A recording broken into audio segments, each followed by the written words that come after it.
Elena thought she was free. 5 years of running, hiding, rebuilding, gone the moment Victor Russo walked through those hospital doors. The most dangerous man she'd ever known. The husband she'd escaped. The father who didn't know his son existed. One glance at the feverish boy in her arms, and Victor's world would shatter. One word from him, and hers would end. Because men like Victor Russo don't forgive betrayal. They don't forget stolen years. And they never, ever let go. If you want to see how this story ends, stay until the final word. Hit that like button and comment what city you're watching from. I want to see how far this story reaches. The rain came down in sheets, turning the city streets into black mirrors that reflected nothing but chaos. Elena Vance ran through it with her son pressed against her chest, his small body burning with fever, his breathing shallow and wrong. She'd wrapped him in every blanket she owned, but the heat radiating from his skin made the fabric feel useless, desperate. "Mama," Noah whispered, his voice barely audible over the storm. "I don't feel good." "I know, baby, I know. We're almost there." The hospital rose ahead like a fortress of light against the darkness, its emergency entrance glowing bright and cold. Elena's sneakers hit the pavement in uneven rhythms, her legs shaking from exhaustion and terror. She'd been awake for 36 hours. She'd burned through her last paycheck on rent 3 days ago. She had $17 in her wallet and a son whose fever had spiked to 104 degrees an hour ago. She burst through the automatic doors into controlled chaos. The ER was packed, every chair filled.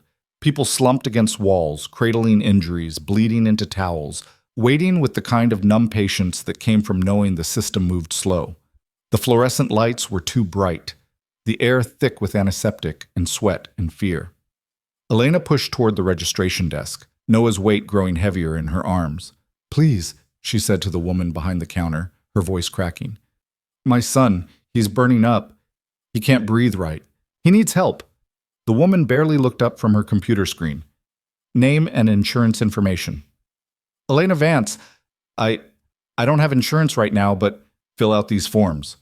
A clipboard slid across the counter. "Take a seat. We'll call you when a bed opens up."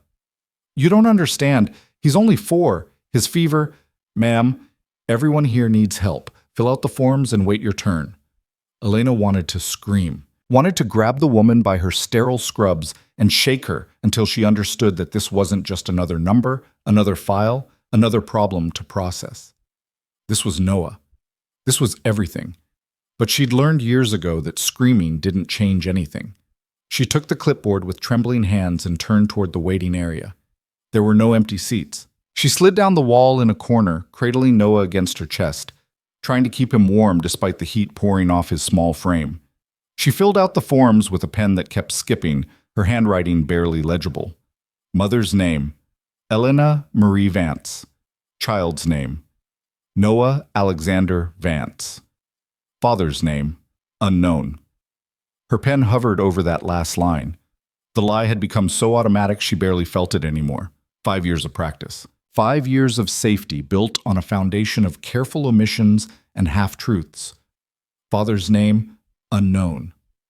She finished the forms and handed them back to the desk. Then she returned to her corner and held her son and waited. An hour passed. Then 2. Noah's fever climbed higher. His skin took on a frightening pallor beneath the flush. Elena pressed her lips to his forehead, whispering reassurances she didn't believe, promises she couldn't keep. Around them, other patients were called back in irregular intervals.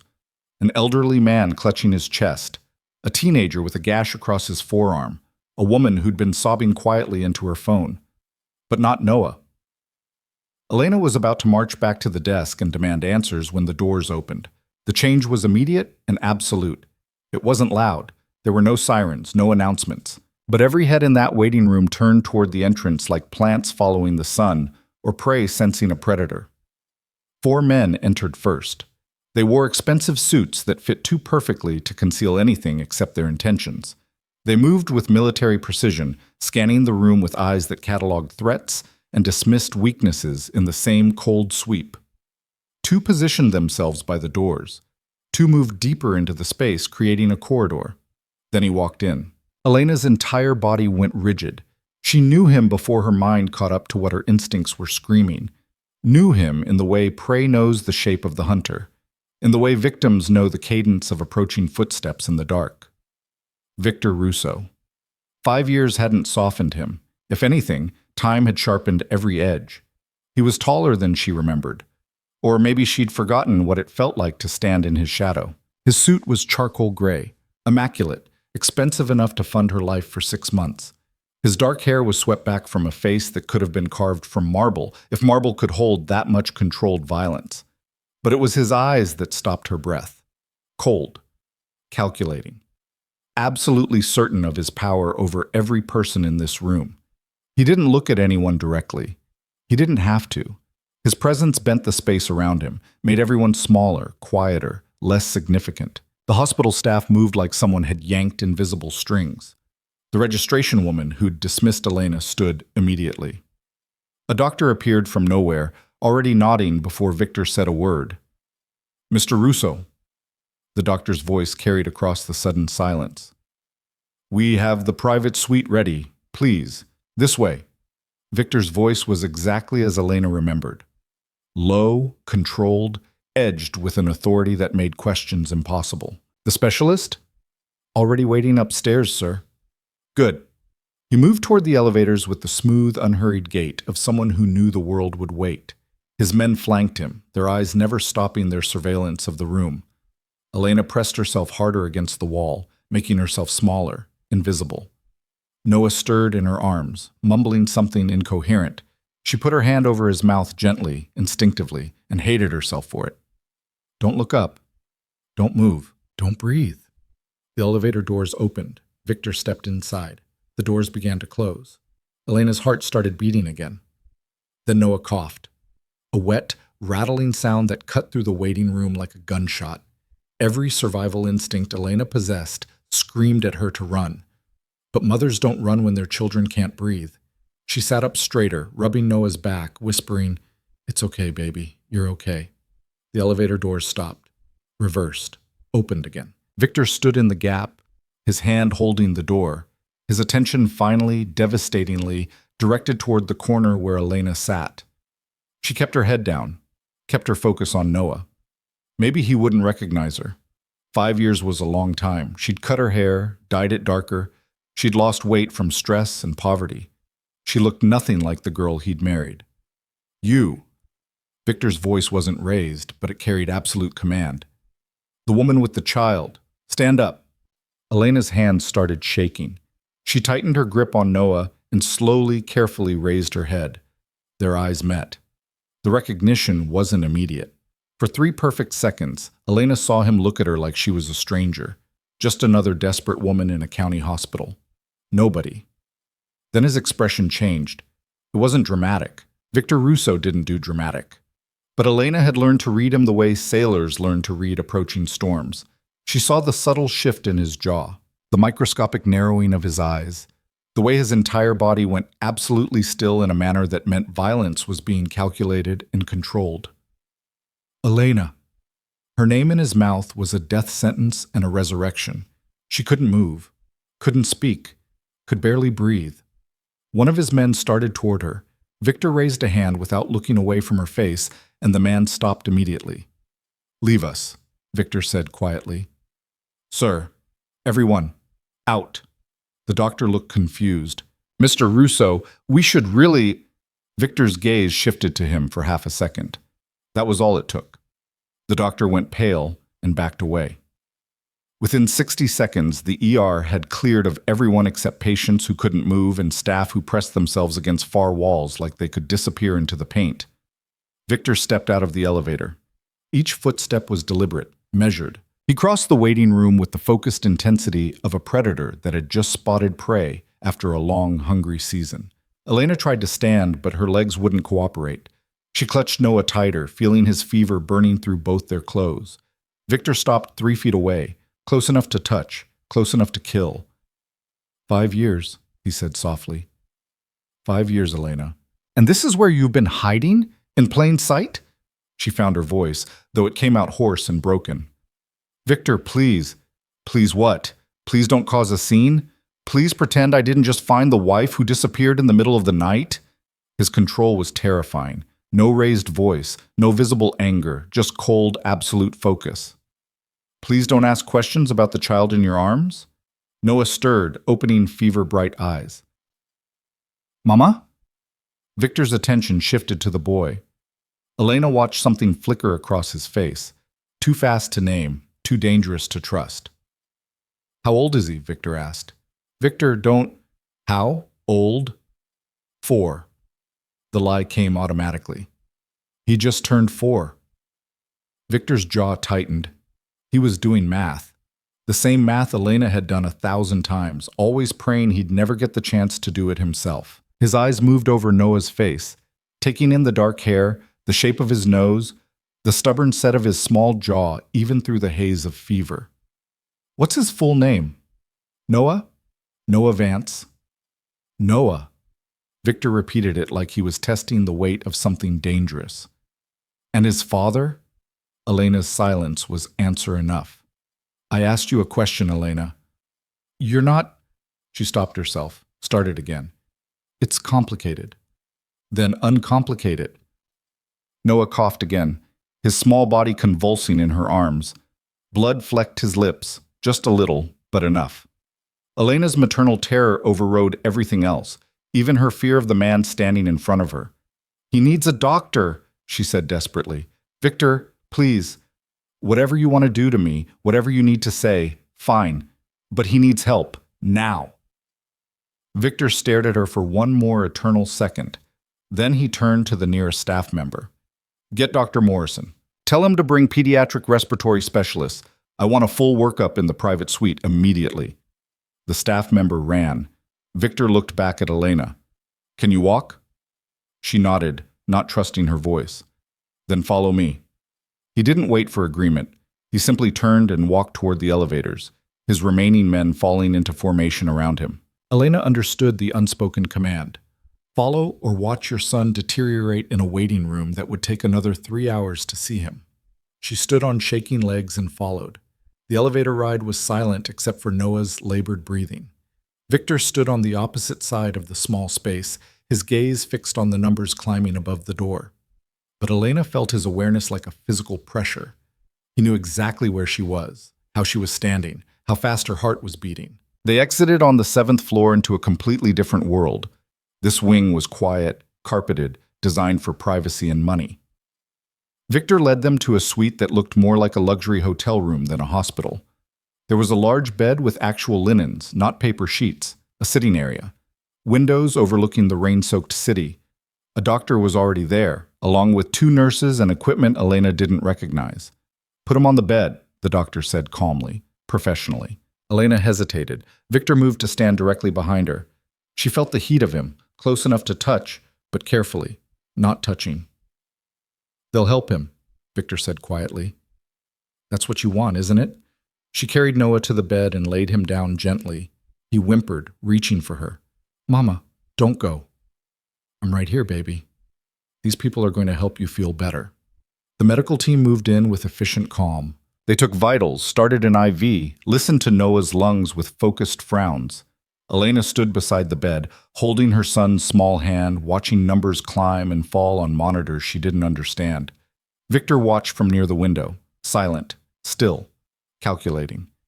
The doctor finished his initial examination and approached Victor, not Elena. Severe respiratory infection, possibly pneumonia. We'll need chest x-rays and blood work to confirm. The fever is dangerously high. We're starting antibiotics and fever reducers now. He's dehydrated, so we'll push fluids. He'll need to stay for observation, at minimum 48 hours. Victor nodded once. Whatever he needs. Cost is irrelevant. Understood, sir. The doctor returned to Noah's bedside. Victor remained by the window, his silhouette dark against the rain-streaked glass. An hour passed. The antibiotics started working. Noah's breathing eased slightly. His fever began to drop by fractional degrees. Elena sat in the chair beside his bed, stroking his hair, watching his small chest rise and fall with less struggle. She'd almost convinced herself that Victor might just leave, that he'd ensured Noah got care and would disappear back into whatever empire he'd built in her absence. Then his phone rang. He answered it without looking away from the window. What? A pause. Elena couldn't hear the other side of the conversation, but she watched Victor's posture change, saw his free hand curl into a fist. How many? Another pause. No, I want them alive. I'm going to ask them personally who gave the order. His voice dropped lower, colder. And Marco? Make it clear what happens to people who move against me while I'm occupied. Very clear. He ended the call. Made another one immediately. Security to the 7th floor. Yes, the private wing. I want the entire floor locked down. Nobody in or out without my direct authorization. He glanced at Elena. And double the perimeter on the building. We have a situation. Elena's blood went cold. Victor, what? The lights went out. Emergency lighting kicked in immediately, bathing everything in eerie red. Somewhere in the hospital, alarms began to sound. Muted but insistent. Victor moved before Elena could process what was happening. He was beside Noah's bed in 3 strides, his body positioned between the door and the child. One of his men appeared in the doorway, gun already drawn. Report, Victor snapped. Power's out in sections 3 and 5. Generators running, but something cut the main lines. Could be system failure. It's not. Victor's certainty was absolute. How long until backup security arrives? 4 minutes? That's 3 minutes too long. The first gunshot was distant but unmistakable. Elena lunged for Noah, whose eyes had flown open in terror. It's okay, baby. It's okay. Get them to the bathroom, Victor ordered. Reinforced walls, no windows. Lock the door and don't open it for anyone except me. Victor, do it, now. Elena scooped Noah up, IV line and all, and ran for the bathroom. One of Victor's men followed, positioning himself outside the door. Elena slammed it shut and locked it, then sank to the floor with Noah in her arms.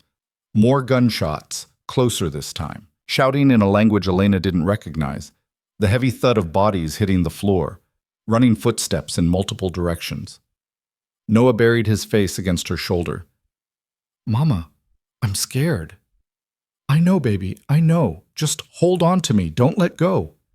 Elena pressed her back against the tile wall and held her son and listened to the sound of violence erupting in the hallway. This was why she'd run. This was why she'd disappeared in the middle of the night 5 years ago, taking nothing but the clothes on her back and the secret growing inside her. This was why she'd built a new life in shadows and silence. Because Victor Russo's world was made of gunfire and blood and threats that materialized without warning. Because men like him didn't have families, they had liabilities. Because she'd always known, that loving him meant dying young or living like prey. The bathroom door shook. Elena screamed, "It's me!" Victor's voice controlled despite the chaos. "Open the door." She scrambled to her feet and unlocked it with shaking hands. Victor stood in the doorway, perfectly calm, except for the blood on his right hand. Not his blood. Elena could tell by the way he carried himself. Behind him, the suite looked like a war zone. 2 bodies on the floor, both in tactical gear. His men were securing the space, checking corners, speaking in rapid, clipped sentences. "We're moving," Victor said. "Now." "Where?" "Somewhere they can't reach us." "Can he walk?" Elena looked down at Noah, who was crying silently into her shoulder. "I'll carry him." "No, I will." Before she could protest, Victor reached out and lifted Noah from her arms with surprising gentleness. The boy was too sick and scared to resist. He clung to Victor's shirt with small fists, and Elena's heart cracked watching her son hold on to the father who didn't know the truth yet. "Stay close to me," Victor told her. "Don't stop moving. Don't look at anything. Just follow." They moved through the hospital like a military extraction. Victor's men formed a protective circle around them, weapons visible now, no pretense of civility. They took service elevators, back stairwells, corridors Elena didn't know existed. The hospital staff pressed themselves against walls and watched with wide, terrified eyes. They emerged into the underground parking garage. Rain hammered the concrete ramps. 3 black SUVs were waiting, engines running, doors open. Victor placed Noah in the middle vehicle, then reached back for Elena. She climbed in, and he followed, sandwiching her between himself and Noah. The door slammed shut. The convoy moved before she could ask where they were going. "Victor?" she tried again. "What's happening? Who were those people?" He didn't look at her. His attention was on Noah, who'd fallen into an exhausted, feverish sleep against the leather seat. Enemies. People who thought tonight was a good opportunity to make a move while I was distracted. Distracted by what? Finally, he turned to face her. The passing streetlights threw shadows across his face, making him look like something carved from darkness itself. By you, he said simply. By walking into that hospital and seeing a ghost. By realizing that the wife I spent 2 years searching for was sitting in a corner holding a child she said was 4 years old. Elena's throat closed. But he's not 4, is he, Elena? She couldn't answer, couldn't lie, couldn't tell the truth. Victor looked back at Noah, reached out and brushed the dark hair from the boy's fevered forehead with unexpected gentleness. 5 years ago, you told me you lost the baby. You said the pregnancy didn't survive the stress. You cried in my arms while I promised it would be okay, that we'd try again, that we had time.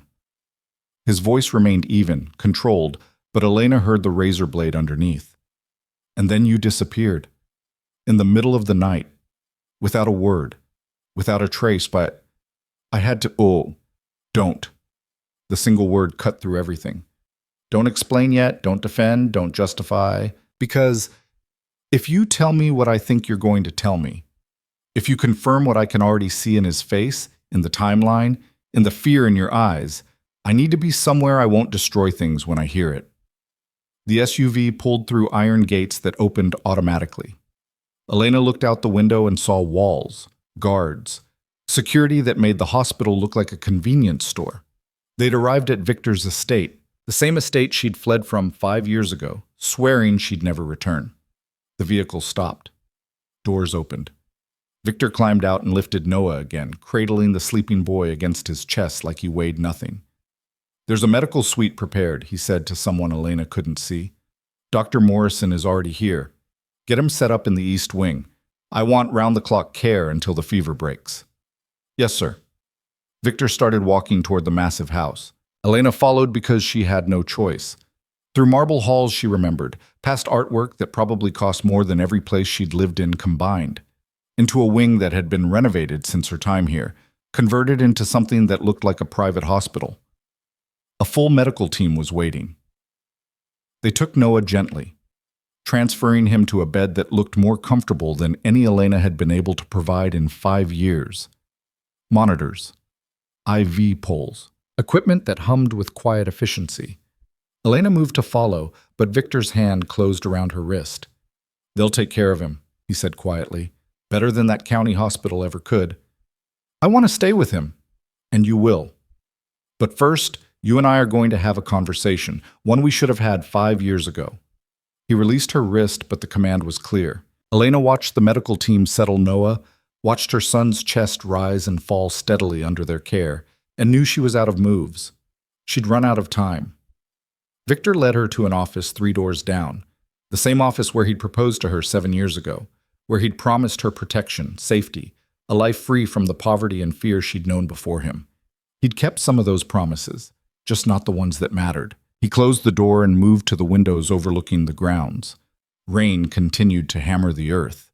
Lightning flickered in the distance. Sit, he said without turning around. Elena remained standing. I'm not one of your soldiers, Victor. No, you're my wife, which makes this worse. He turned to face her. Noah. That's what you named him. After who? No one. I just liked the name. And his middle name, Alexander? Elena's silence confirmed what he already knew. My father's name, Victor said softly. You gave our son my father's name, and then you made sure I'd never know he existed. He's not your son. The lie was reflexive, desperate. Elena regretted it the moment it left her mouth. Victor crossed the space between them in 2 strides. He didn't touch her, but he didn't have to. His presence was suffocating. Say that again, he said quietly. Look me in the eyes and tell me that boy sleeping 3 doors down isn't mine. Elena's courage crumbled. Tears started falling before she could stop them. I can't. Can't lie or can't tell the truth. Both. Neither. Victor, you don't understand. Then make me understand. Make me understand why you faked a miscarriage. Why you disappeared in the middle of the night. Why you've let me think for 5 years that I lost both my wife and my child. His control was slipping. She could hear it in the fractures appearing in his voice. Make me understand why my son is 4 years old, and I'm just finding out he exists. Because of this!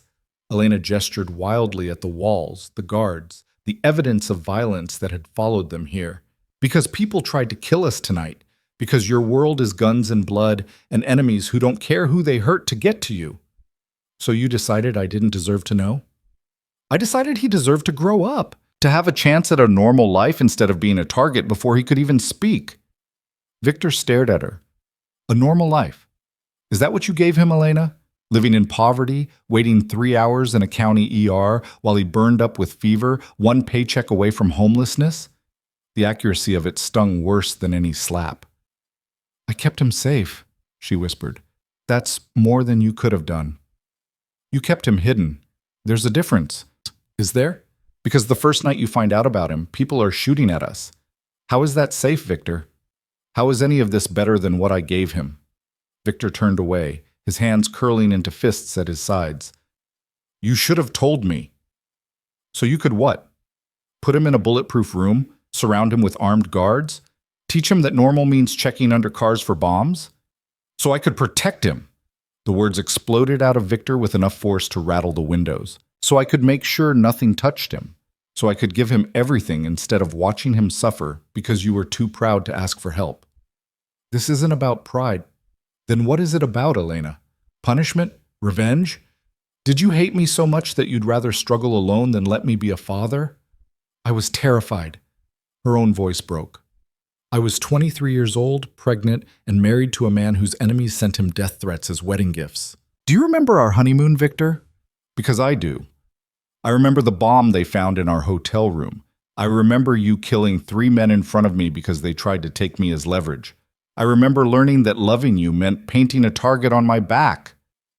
I would have died before letting anything happen to you. That's exactly what I was afraid of. Elena was crying openly now. Don't you understand? I didn't leave because I stopped loving you. I left because I loved you too much to watch you die, protecting us. I left because every time you walked out that door, I didn't know if you'd come back. And I couldn't bring a child into that fear. Victor's shoulders fell slightly. So you chose to raise him alone, in poverty, without protection, without resources. I chose to raise him in peace. No guards, no enemies, just quiet. How'd that work out? The question hung between them like a knife. Elena wiped her eyes. We were fine until tonight. Were you, or were you one emergency away from disaster? He moved closer. I can see it in your clothes, Elena. In the way you look at that hospital bill you can't pay. In the fact that you were ready to wait in that ER for hours while our son stopped breathing because you didn't have insurance. Money isn't everything. No. But it's something. And so is safety. And so is having a father who would burn the world down before letting harm reach you. That's exactly the problem. You can't burn the world down and raise a child at the same time. Then I'll do both. The certainty in his voice stopped her cold. Victor stepped closer, and this time when he spoke, his voice had returned to that controlled, absolute calm that was somehow more terrifying than his anger. You took 5 years from me, Elena. 5 years of watching my son grow. 5 years of teaching him to walk, to talk, to be brave. 5 years of being a father. You took that, and nothing you say will give it back. He paused. But I'm taking the future, starting now. You and Noah aren't leaving this estate until I'm satisfied that every threat is eliminated, and then we're going to figure out what happens next. You can't just keep us here. I can. I will. Try to leave and see what happens. It wasn't a threat. It was a promise. Elena's last shred of defiance crumbled. How long? As long as it takes. Victor, he's my son. Simple words. Absolute conviction. And you're my wife. I don't care that you ran. I don't care that you lied. I don't care about anything except the fact that I just found out I have a child. And people tried to kill him tonight. So you're going to stay in this house where I can protect you both. And you're going to let me make up for 5 years of missing his life. And what about what I want? Victor looked at her for a long moment. What do you want, Elena? The question was genuine. That somehow made it worse. I want Noah to get better, she said quietly. I want him safe. She stopped. What?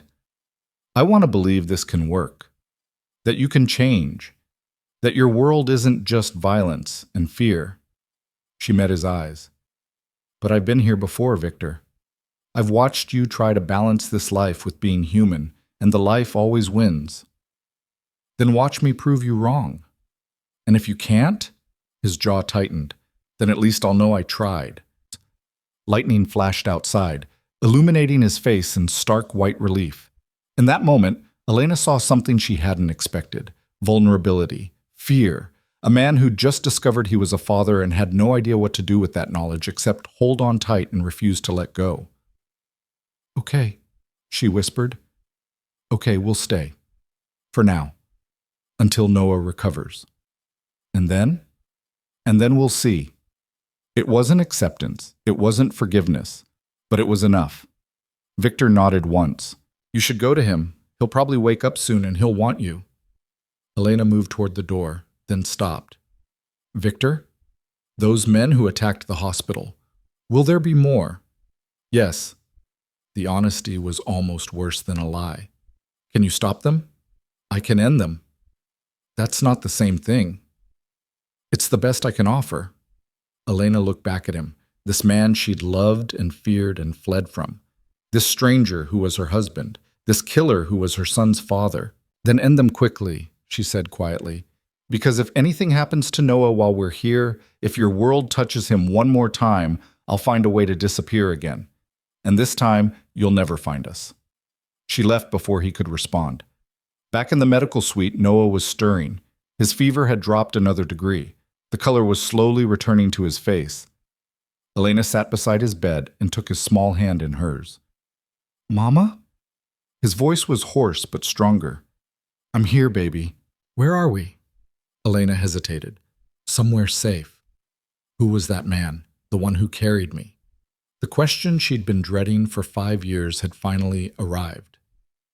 Just someone who's going to help us for a while. Noah's eyes drifted closed again. He looked like me. Elena's heart stopped. What? His face looked like mine. Noah yawned, already slipping back toward sleep. Does that mean he's my daddy? The word hit Elena like a physical blow. She couldn't speak, couldn't breathe. Mama? Go to sleep, sweetheart. We'll talk when you feel better. Okay? Within seconds, he was out again. Elena sat in the darkness and listened to her son breathe and knew that everything had changed. Victor knew the truth now. And soon, Noah would too. The careful life she'd built was collapsing. The walls she'd erected were crumbling. The future she'd imagined, quiet, safe, simple, was burning down around her. And somewhere in this house, Victor Russo was planning his next move in a game she'd tried so hard to escape. Outside, the storm raged on. Inside, another kind of storm was just beginning. Noah's fever broke on the 3rd day. Elena had barely left his side during those 72 hours, sleeping in the chair beside his bed, waking at every sound, every shift in his breathing. The medical team cycled through in 8-hour shifts, monitoring vitals, adjusting medications, speaking in calm voices that did nothing to ease the knot of terror in her chest. Victor came and went like a shadow. Sometimes Elena would doze off and wake to find him standing at the foot of Noah's bed, watching his son sleep with an expression she couldn't read. Other times she'd hear his voice in the hallway, low, controlled, issuing orders that always ended with someone saying, "Yes, sir," in tones that suggested failure wasn't an option. They didn't speak. There was too much between them now. 5 years of lies and truth, fear and fury, all compressed into a silence that felt like pressure before an explosion. But when Noah's temperature finally dropped to normal and stayed there, when his breathing smoothed out and the color returned fully to his face, Elena allowed herself to believe they might survive this. She was washing her face in the suite's bathroom when she heard Noah's voice, stronger than it had been in days. "Where's my mama?" Elena rushed out to find him sitting up in bed, looking small and confused but blessedly alert. She crossed the room in 3 strides and pulled him into her arms, breathing in the scent of him, fever-free, alive, hers. "I'm right here, baby. Right here. I don't feel hot anymore." I know, you're getting better. Noah pulled back to look at her face. Are we still at the safe place? Before Elena could answer, the door opened. Victor stepped inside, and Elena felt her son's entire body tense with attention. Victor stopped just inside the threshold, his usual confidence wavering for the first time since she'd known him. He looked at Noah the way someone might look at something precious behind glass, wanting to touch, but afraid of breaking it. You're awake, Victor said quietly. Noah nodded, his fingers gripping Elena's sleeve. Are you the man from the hospital? Yes. You carried me. I did. Silence stretched between them. Elena could feel Noah's heart beating faster against her side, could sense the questions building in him, questions she wasn't ready to answer. Victor seemed to sense it too. He moved carefully into the room, his movements controlled, non-threatening. How are you feeling? Better. Mama says I was really sick. You were, but the doctors here helped you. Noah's eyes tracked around the room, taking in the equipment, the space, the luxury of it all. This doesn't look like a hospital. It's not. It's my home. Your mother and I know each other, so when you needed help, I brought you here where you'd be safe. The explanation was careful, neutral. Elena appreciated the restraint even as she resented the need for it. Oh. Noah processed this with the careful logic of a 4-year-old. Do you have kids? Victor's jaw tightened almost imperceptibly. I do now. The words hung in the air like a challenge. Elena's grip on Noah tightened. Noah, sweetie, are you hungry? She asked quickly. We could ask for some food. I want to talk to him. Noah's attention remained fixed on Victor with uncomfortable intensity. You said we'd talk when I felt better. Elena's stomach dropped. Baby, I don't think... You look like me, Noah continued, his voice growing more certain. I told Mama. Your face looks like mine.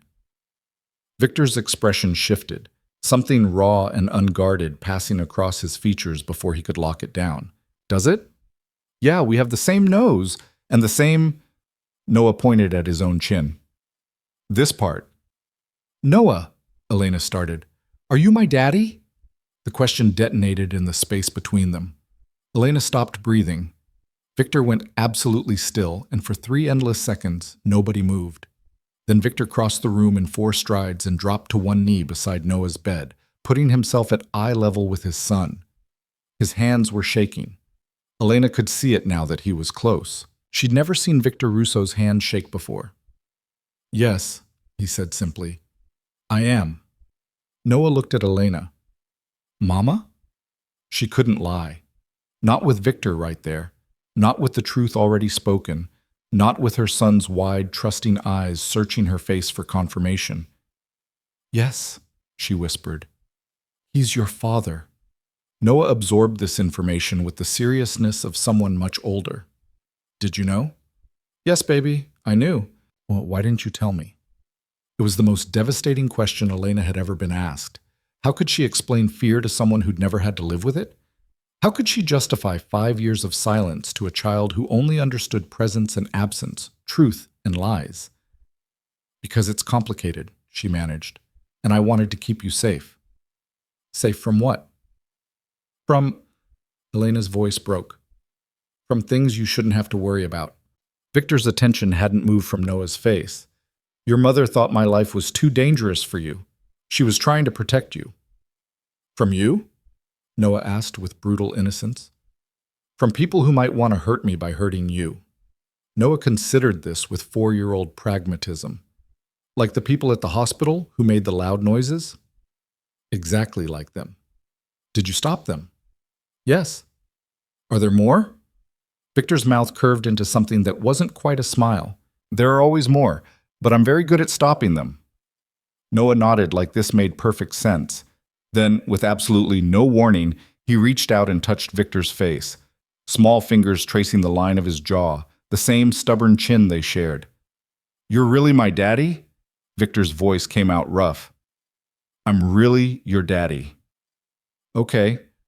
Noah withdrew his hand and settled back against his pillows. Can I have pancakes? The abrupt shift in topic would have been funny under different circumstances. Elena felt like laughing and crying at the same time. Only a child could accept a world-altering revelation and immediately move on to breakfast.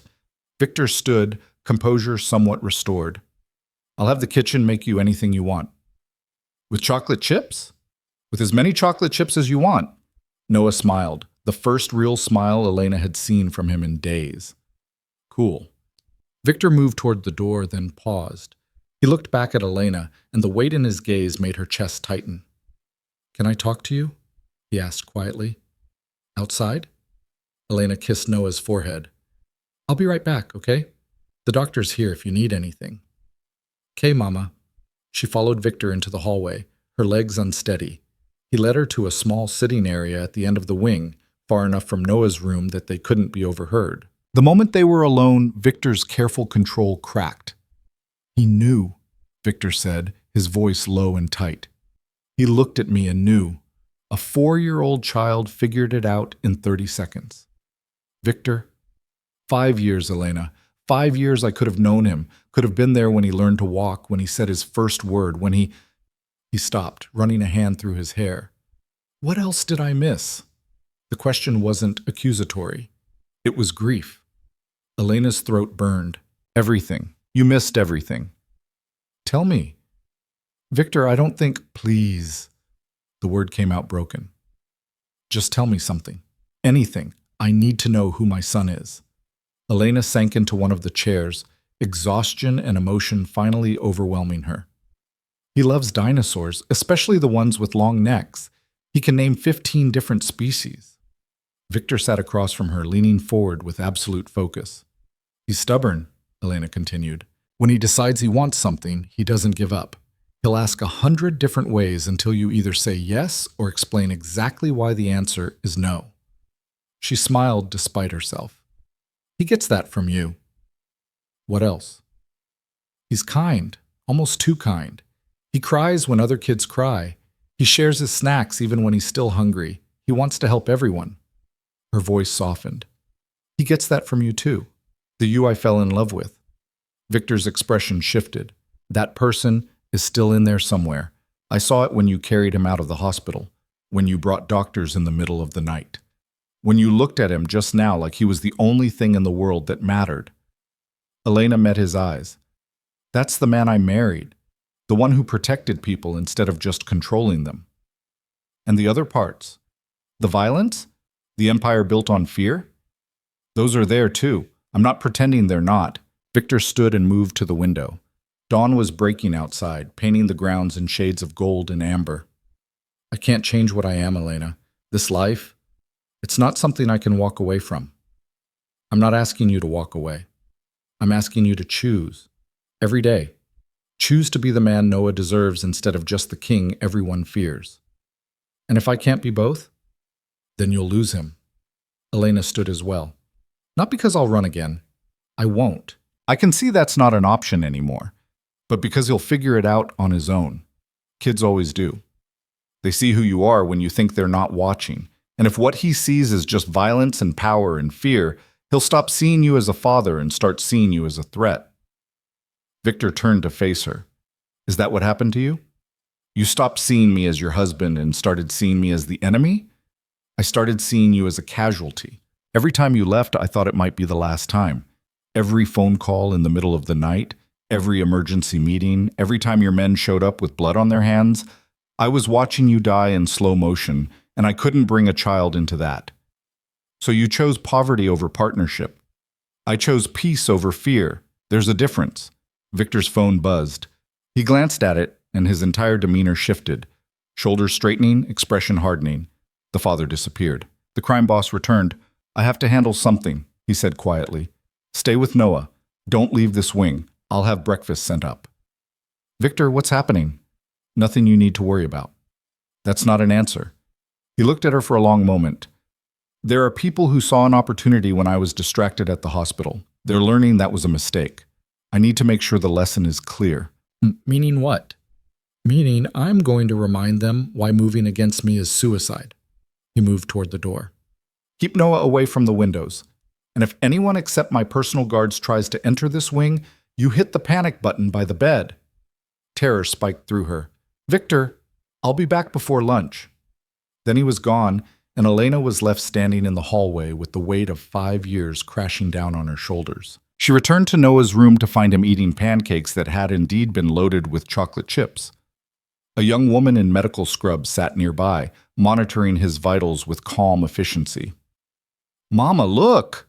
Noah pointed at his plate with chocolate-smeared fingers. "There's like 1,000,000 chocolate chips." Elena forced a smile. "I see that, baby. Don't eat too fast or you'll get a tummy ache." She spent the morning with him, playing simple games, reading books that had been brought from somewhere in the massive house, answering his questions about Victor with careful honesty. Yes, Victor lived here. Yes, it was a very big house. Yes, there were a lot of people who worked for him. No, they probably wouldn't stay here forever. She hoped that last one was true. Around noon, Elena heard commotion in the hallway, raised voices, the sound of multiple people moving quickly. She moved to the door and found two of Victor's guards in tense conversation. Confirmation on all 3 locations. Clean sweep, no survivors. And the message? Delivered exactly as specified. Bodies displayed where his competitors would find them. The wording was very clear about what happens to anyone who moves during family time. Elena's stomach turned.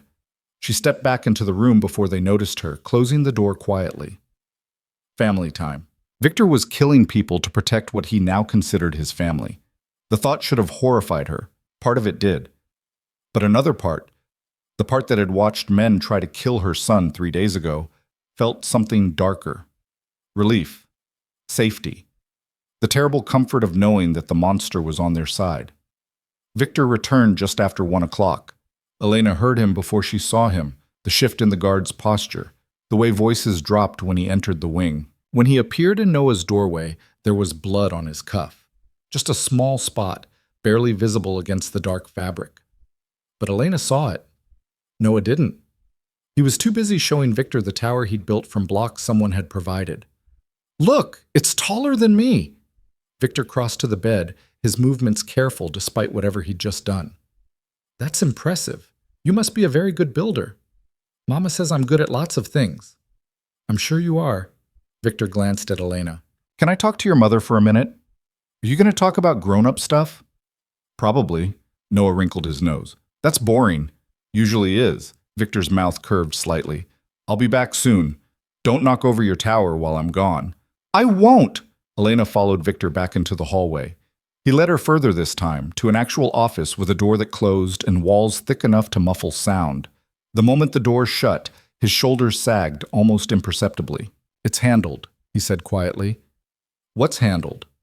"The people who attacked the hospital, the ones who gave the order, the ones who thought my distraction was an opportunity." He moved to a cabinet and poured himself 2 fingers of whiskey. "They won't make that mistake again." "Because they're dead." "Because they're examples." Elena wrapped her arms around herself. "How many?" "Does it matter?" "Yes." Victor downed the whiskey in 1 swallow. 15. The 3 who pulled triggers at the hospital. The 5 who planned it. The 7 who funded it thinking they could move into territory I'd supposedly abandoned. 15 people. In 1 morning. I didn't do it alone. I have people for that. He poured another drink but didn't touch it. But I was there. I wanted them to know who was ending them and why. "And the message you sent? Family time?" Victor's eyes met hers.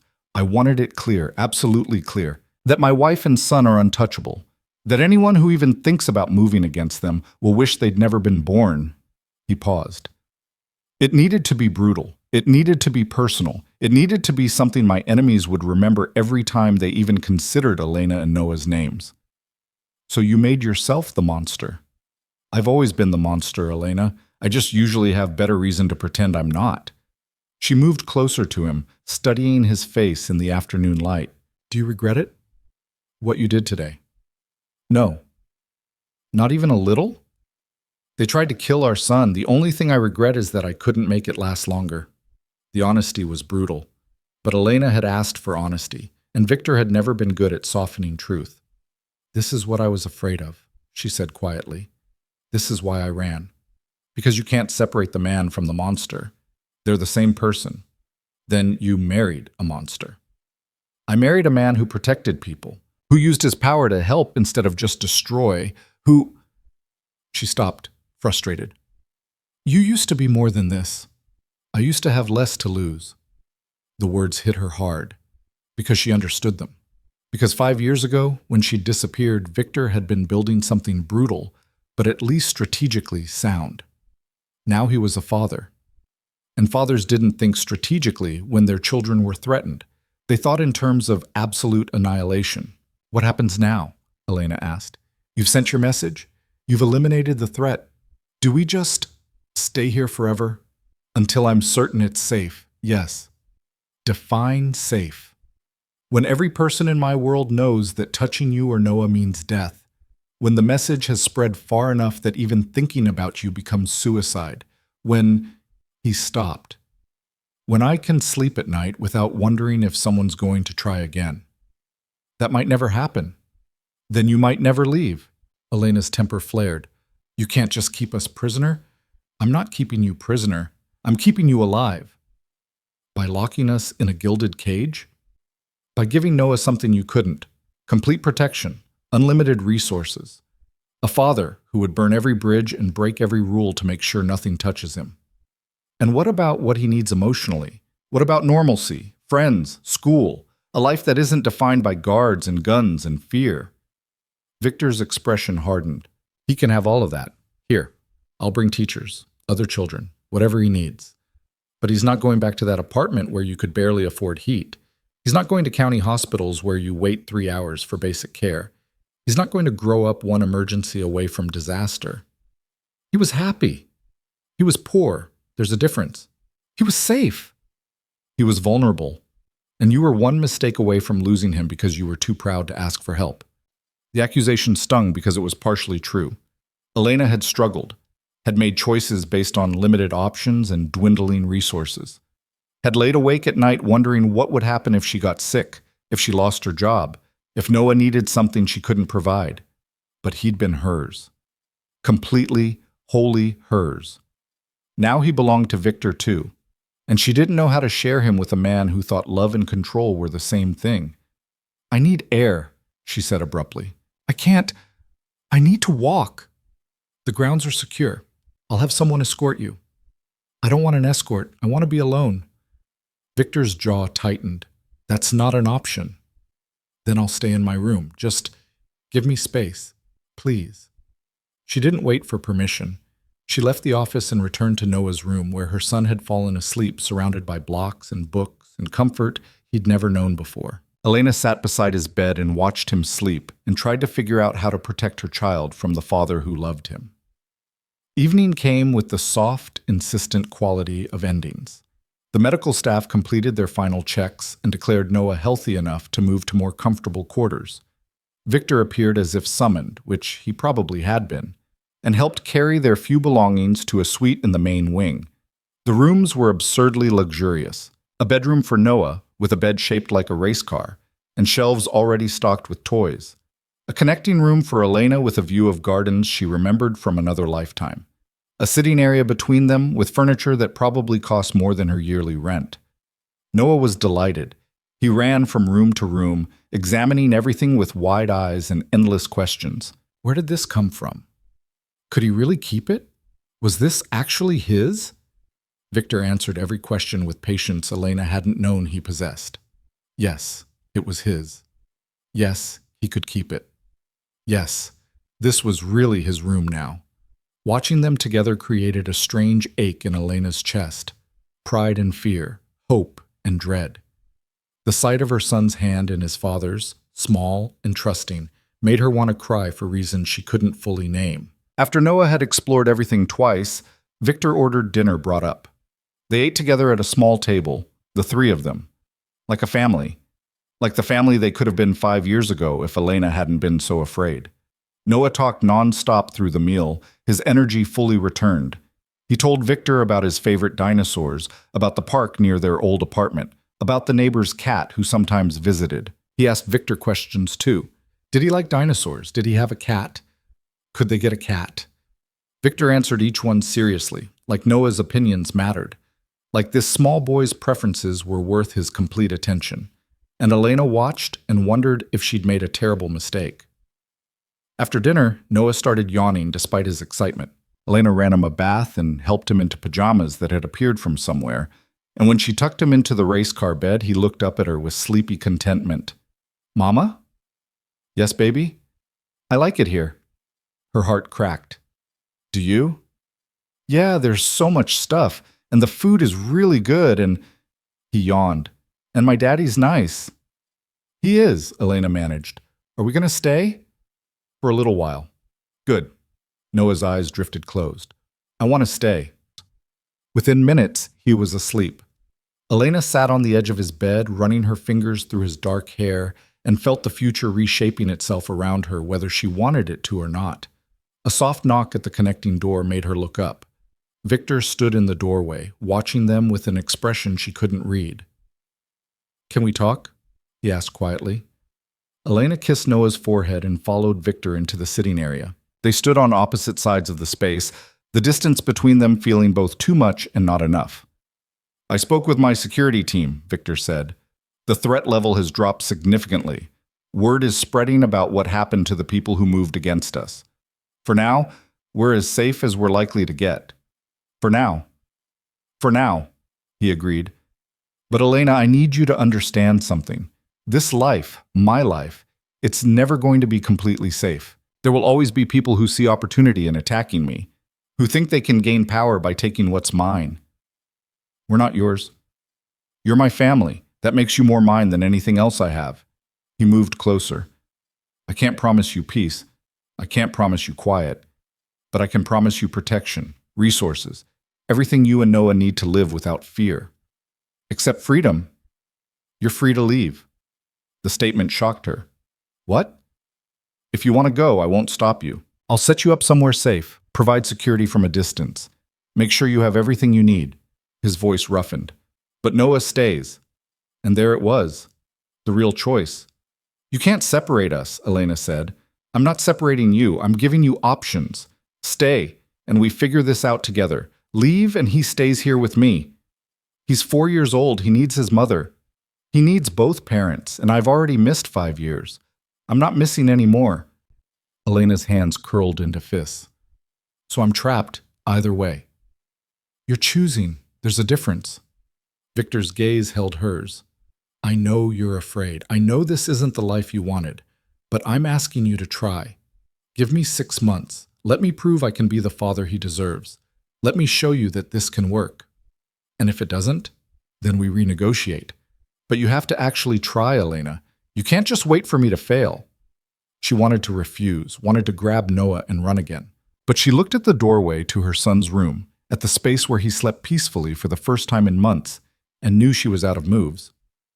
6 months, she said quietly, but the first time your world puts him in danger, the first time someone threatens him because of who you are, we're done. Agreed. And you make changes, real changes. You can't just eliminate threats with violence. You have to actually reduce the number of people who want you dead. Victor's mouth curved slightly. "That's a tall order." "Then you better start working on it." They stood in the silence that followed. Two people who'd loved each other once, trying to figure out if they could do it again under impossible circumstances. "I am sorry," Victor said finally, "for whatever I did that made you so afraid you had to disappear, for not seeing it sooner, for not being someone you could trust with our son." The apology landed like a stone in still water, creating ripples Elena felt in her chest. "I'm sorry too," she whispered, "for taking him from you, for lying about the miscarriage, for 5 years of silence. Can we move forward from here? I don't know, but we can try." It wasn't forgiveness, it wasn't trust, but it was something. Victor nodded once and moved toward the door. Then he paused, looking back at her with an expression that reminded her of the man she'd married 7 years ago. "He really does look like me," Victor said quietly. "I keep catching glimpses of myself in him. The way he tilts his head when he's thinking, the stubborn set of his jaw when he wants something. I know. I've been seeing it for years. It must have been hard, seeing me and him every day while trying to forget I existed." Elena's throat tightened. "I never forgot you existed, Victor. I just tried to remember the good parts and forget the rest. Were there enough good parts to remember? There were enough to make leaving the hardest thing I've ever done. Something shifted in his expression, grief and hope, and something too complex to name. Then maybe there's enough to build something new. Maybe. He left, closing the door quietly behind him, and Elena sank onto the couch, feeling like she'd survived something she couldn't quite name. In the next room, Noah slept peacefully, unaware that his entire world had changed. And somewhere in this house, his father was probably already making plans, building strategies, preparing for the next threat. Because that's what Victor Russo did. He planned, he controlled, he eliminated obstacles and protected what was his. Elena just had to hope that somewhere in all that calculation there was room for the man she'd once loved. The man who might still exist beneath the monster. The man who'd looked at their son tonight like he'd discovered something worth dying for. She curled up on the couch and closed her eyes and prayed she hadn't just made a mistake that would cost them all everything. Outside, night settled over the estate like a promise or a threat. Inside, a family was being built from broken pieces and desperate hope, and time would tell if love was enough to hold it together. The first week passed in a strange blur of normalcy that felt anything but normal. Noah adapted with the resilience of childhood, accepting his new reality with an ease that both comforted and terrified Elena. He explored the estate like it was a kingdom built just for him, discovering rooms filled with books, a game room with every toy imaginable, gardens with fountains and hidden paths. Victor had staff members who appeared whenever Noah wanted something, disappeared when he didn't, and treated the small boy like visiting royalty. Elena watched it all with growing unease. This wasn't real life. This was a carefully constructed fantasy designed to make prison feel like paradise. But Noah didn't see bars. He saw possibility. "Mama, look!" He ran toward her across the south lawn, his small legs pumping with excitement. Behind him, two discreet guards maintained distance while monitoring every angle. "There's a treehouse. Can I go up?" Elena glanced at the structure built into an ancient oak. It looked sturdy, professionally constructed, probably safer than half the playgrounds in the city. "Stay where I can see you, okay?" "Okay!" He scrambled up the ladder with fearless energy. Elena settled on a nearby bench, pulling her jacket tighter against the autumn chill. The estate was beautiful in a way that felt manufactured. Every tree perfectly placed, every flower bed precisely maintained. Even the fallen leaves seemed to arrange themselves artistically across the paths. It was the kind of beauty that required an army to maintain, the kind that reminded you money could buy almost anything. Almost. "He's happy." Elena didn't turn at Victor's voice. "Marchon." She'd learned to sense his approach over the past week, the way the guard's posture shifted, the quality of the air changing with his presence. "He's 4, she said. "Everything's an adventure when you're 4. Victor sat beside her, leaving careful space between them. He'd been doing that all week, maintaining distance, giving her room to breathe. It should have been comforting. Instead, it felt like strategy. "The treehouse was built yesterday," Victor said. "I had the team work overnight, wanted it ready when he woke up. You don't have to buy his affection." "I'm not buying it. I'm providing it." He paused. "There's a difference." "Is there?" "I missed his first 4 birthdays, Elena. Every Christmas, every milestone, every moment. I can't get those back, but I can make sure the future is different." Elena watched Noah peer out from the treehouse, waving at them with chocolate-smeared hands. Someone had given him cookies. Someone always gave him cookies now. "You're spoiling him," she said quietly. "I'm loving him. I'm just doing it in the only way I know how. With things. With extravagance. With excess. With everything I have." Victor's voice roughened. "Because what else can I give him, Elena? I can't give him a normal childhood. I can't give him anonymity. I can't give him the simple life you wanted for him. So I give him this. Safety, comfort, everything he could possibly want. Except boundaries. Except the understanding that he can't have everything. Except the character that comes from occasionally hearing no." Victor was quiet for a long moment. "You think I'm ruining him. I think you're loving him the way you love everything else, by consuming it, by surrounding it with so much protection and provision that it can't breathe." Would you prefer I ignore him? Keep my distance? I'd prefer you find balance. I don't know how to do that. The admission was startlingly honest. Elena turned to look at him, really look at him, and saw exhaustion beneath the polished exterior. Victor looked like a man trying to learn a new language with no dictionary and no teacher. Then learn, she said softly. Because Noah doesn't need a king, he needs a father. Before Victor could respond, Noah called out from the treehouse. Daddy, come up, you can see everything from here. The word hit them both. Daddy. Noah had been using it more frequently, testing it out, making it his. Each time he said it, Elena watched something shift in Victor's expression. Wonder and grief and determination all tangled together. Victor stood and crossed to the tree. He climbed the ladder with surprising grace for a man in an expensive suit, and within moments, Elena could hear their voices drifting down. Noah's excited chatter. Victor's deeper responses. The sound of genuine laughter. It should have made her happy. Instead, it made her afraid. Because she could see it happening. The slow, inevitable pull of Victor's gravity. Noah was falling in love with his father, with this life, with everything Elena had spent 5 years protecting him from, and she didn't know how to stop it without destroying them both. That evening, Elena found Victor in his study. She'd avoided this room all week, knowing what it represented. The nerve center of his empire. The place where decisions were made that ruined lives and ended futures. But they needed to talk, really talk, and putting it off wouldn't make it easier. She knocked once and entered without waiting for permission. Victor looked up from his desk, surprise flickering across his face. Elena, we need to discuss Noah's education. He set down the papers he'd been reviewing. He's 4. Isn't it early for school? He'll be 5 in 6 months. He should be in pre-K now, socializing with other children, learning structure. I've already arranged for tutors, the best early childhood educators money can buy. They start next week. Private tutors aren't the same as a classroom. He needs peers, friends his own age. Victor's expression hardened slightly. He needs security. Public schools are too vulnerable. Too many access points, too many variables I can't control. So he grows up isolated, the only child in a mansion full of adults? I'm having other children brought in, carefully vetted from trusted families.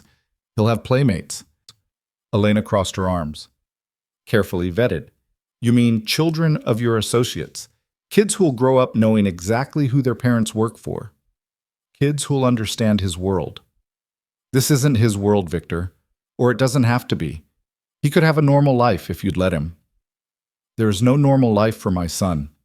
Victor stood, moving around the desk to face her. The moment I acknowledged him, the moment word spread that Victor Russo has an heir, Noah became a target. Every enemy I have, every competitor looking for leverage, every person who wants to hurt me, they all know about him now. Normal isn't an option anymore. Because you made it impossible. Because the world is what it is. He paused. I won't apologize for protecting him, for doing whatever it takes to keep him safe. Even if it means keeping him locked away? If necessary, yes. Elena's frustration boiled over. You're building him a beautiful cage and calling it love. Can't you see that? What I see is a child who's thriving, who's healthy and happy and has everything he needs. Except freedom. Except choice. Except the ability to make mistakes and learn from them without a security detail watching his every move. Victor's jaw tightened. He's 4 years old, Elena. He doesn't need freedom. He needs parents who keep him alive. He needs parents who let him live. There's a difference. They stared at each other across the study, the same argument circling like it had been all week. Different words, same core conflict. Victor couldn't separate protection from control. Elena couldn't accept that Noah's childhood had to be defined by his father's choices. 6 months, Victor said finally. That was our agreement. Give me 6 months to prove this can work. It's been 1 week and you've already turned him into a prince in a tower. I've given him safety, stability, a father who's actually present. The barb hit its mark. Elena flinched. That's not fair. Isn't it? You kept him from me for 5 years. Now I'm here, I'm trying, and you're telling me I'm doing it wrong. So tell me, Elena, what's the right way to be a father to a son I just met? What's the perfect balance between keeping him safe and letting him be normal when his existence makes him a target? Elena didn't have an answer, because he was right, in a terrible way. The moment Victor knew about Noah, everything changed.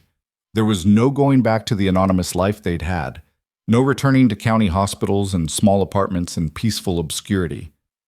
I don't know, she admitted quietly, but this isn't it either. Victor returned to his desk, his shoulders carrying weight she couldn't see. I'm doing the best I can. I know. Then what do you want from me? Elena moved closer, close enough to see the genuine exhaustion in his face. I want you to remember that he's a child, not an asset to be protected. I want you to let him get dirty and take small risks and occasionally fall down without a team of people catching him. I want you to raise a boy, not a successor. And if I can't separate the two, then we're going to have a problem. Before Victor could respond, his phone rang. He glanced at the screen and his expression shifted, the father disappearing, the crime boss emerging. I have to take this, he said. Elena recognized a dismissal when she heard one. She turned to leave, but Victor's voice stopped her. Elena, I am trying, even if it doesn't look the way you want it to. She nodded without turning around and left him to his empire. The second week brought unexpected complications. Noah woke up crying in the middle of the night, his small body shaking with sobs that came from somewhere deeper than nightmares. Elena rushed to his room, gathering him into her arms, feeling his tears soak through her shirt. Baby, what's wrong? I want to go home, he sobbed. I want our apartment. I want things to be like before. Elena's heart cracked. I know, sweetheart, I know. Everything's different now. Everything's big and scary, and there's too many people, and his words dissolved into crying. She held him and rocked him and whispered comfort she didn't fully believe. Because going back wasn't an option. Their apartment was gone, given up when she couldn't make rent.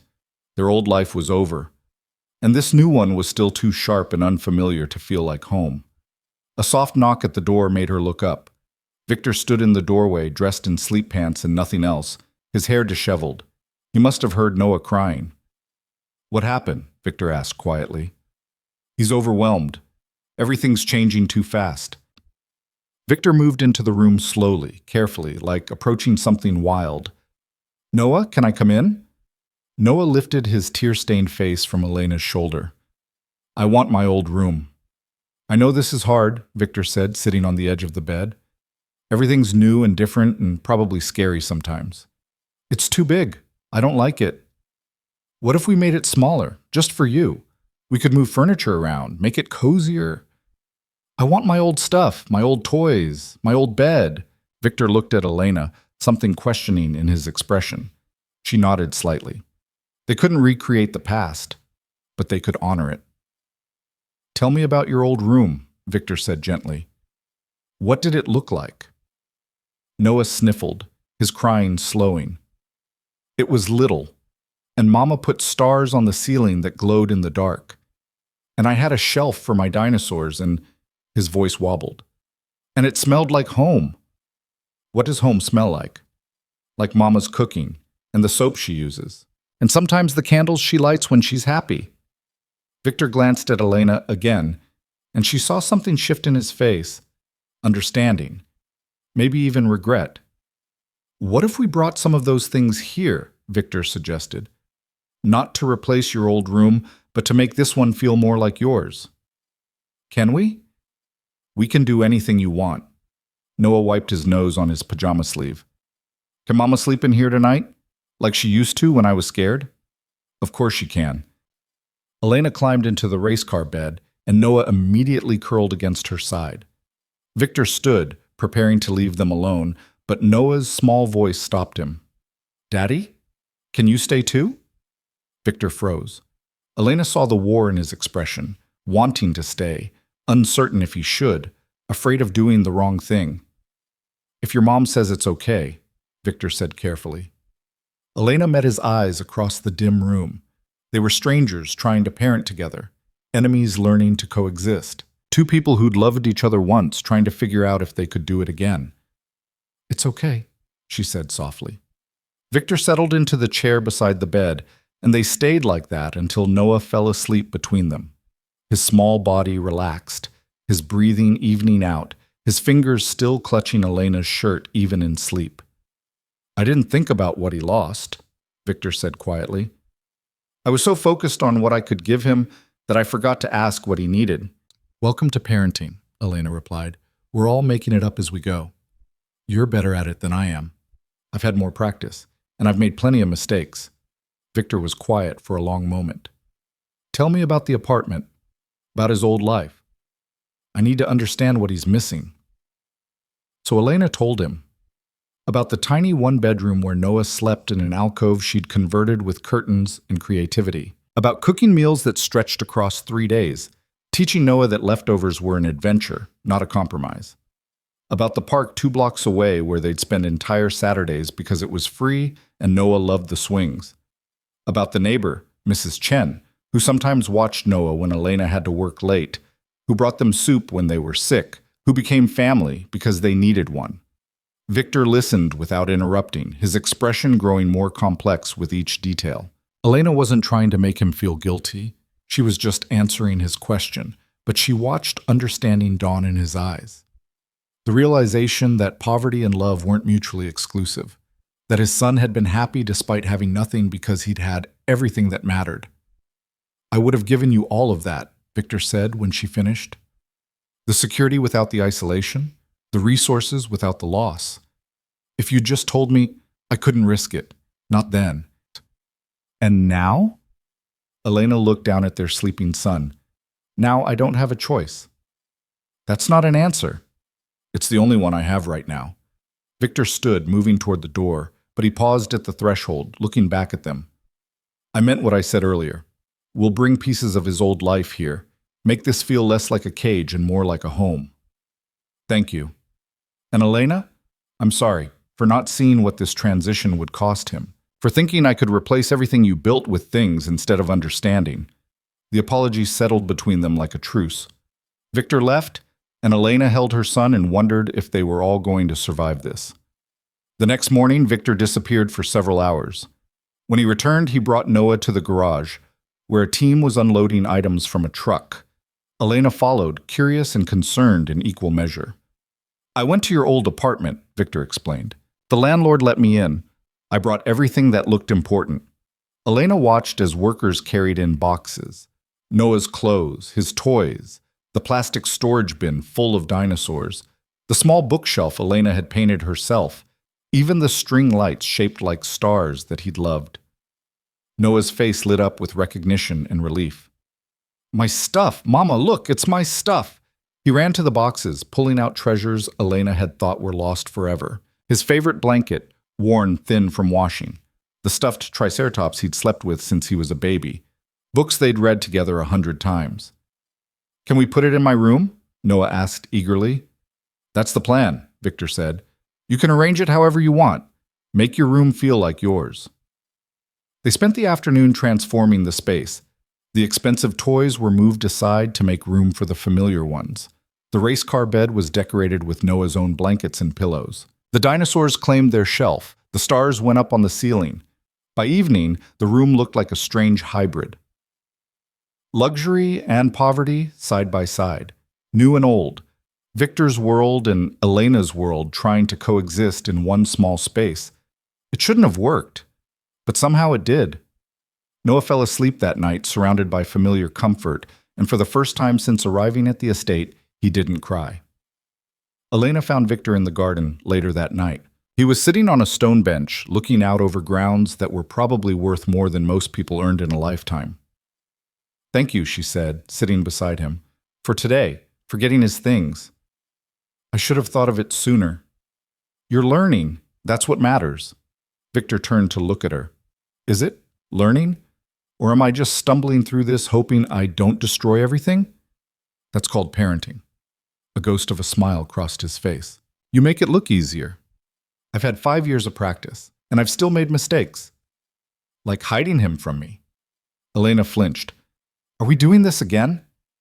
No, Victor stopped, choosing his words carefully. I'm trying to understand. Not judge. Not punish. Just understand why you thought he'd be better off without me.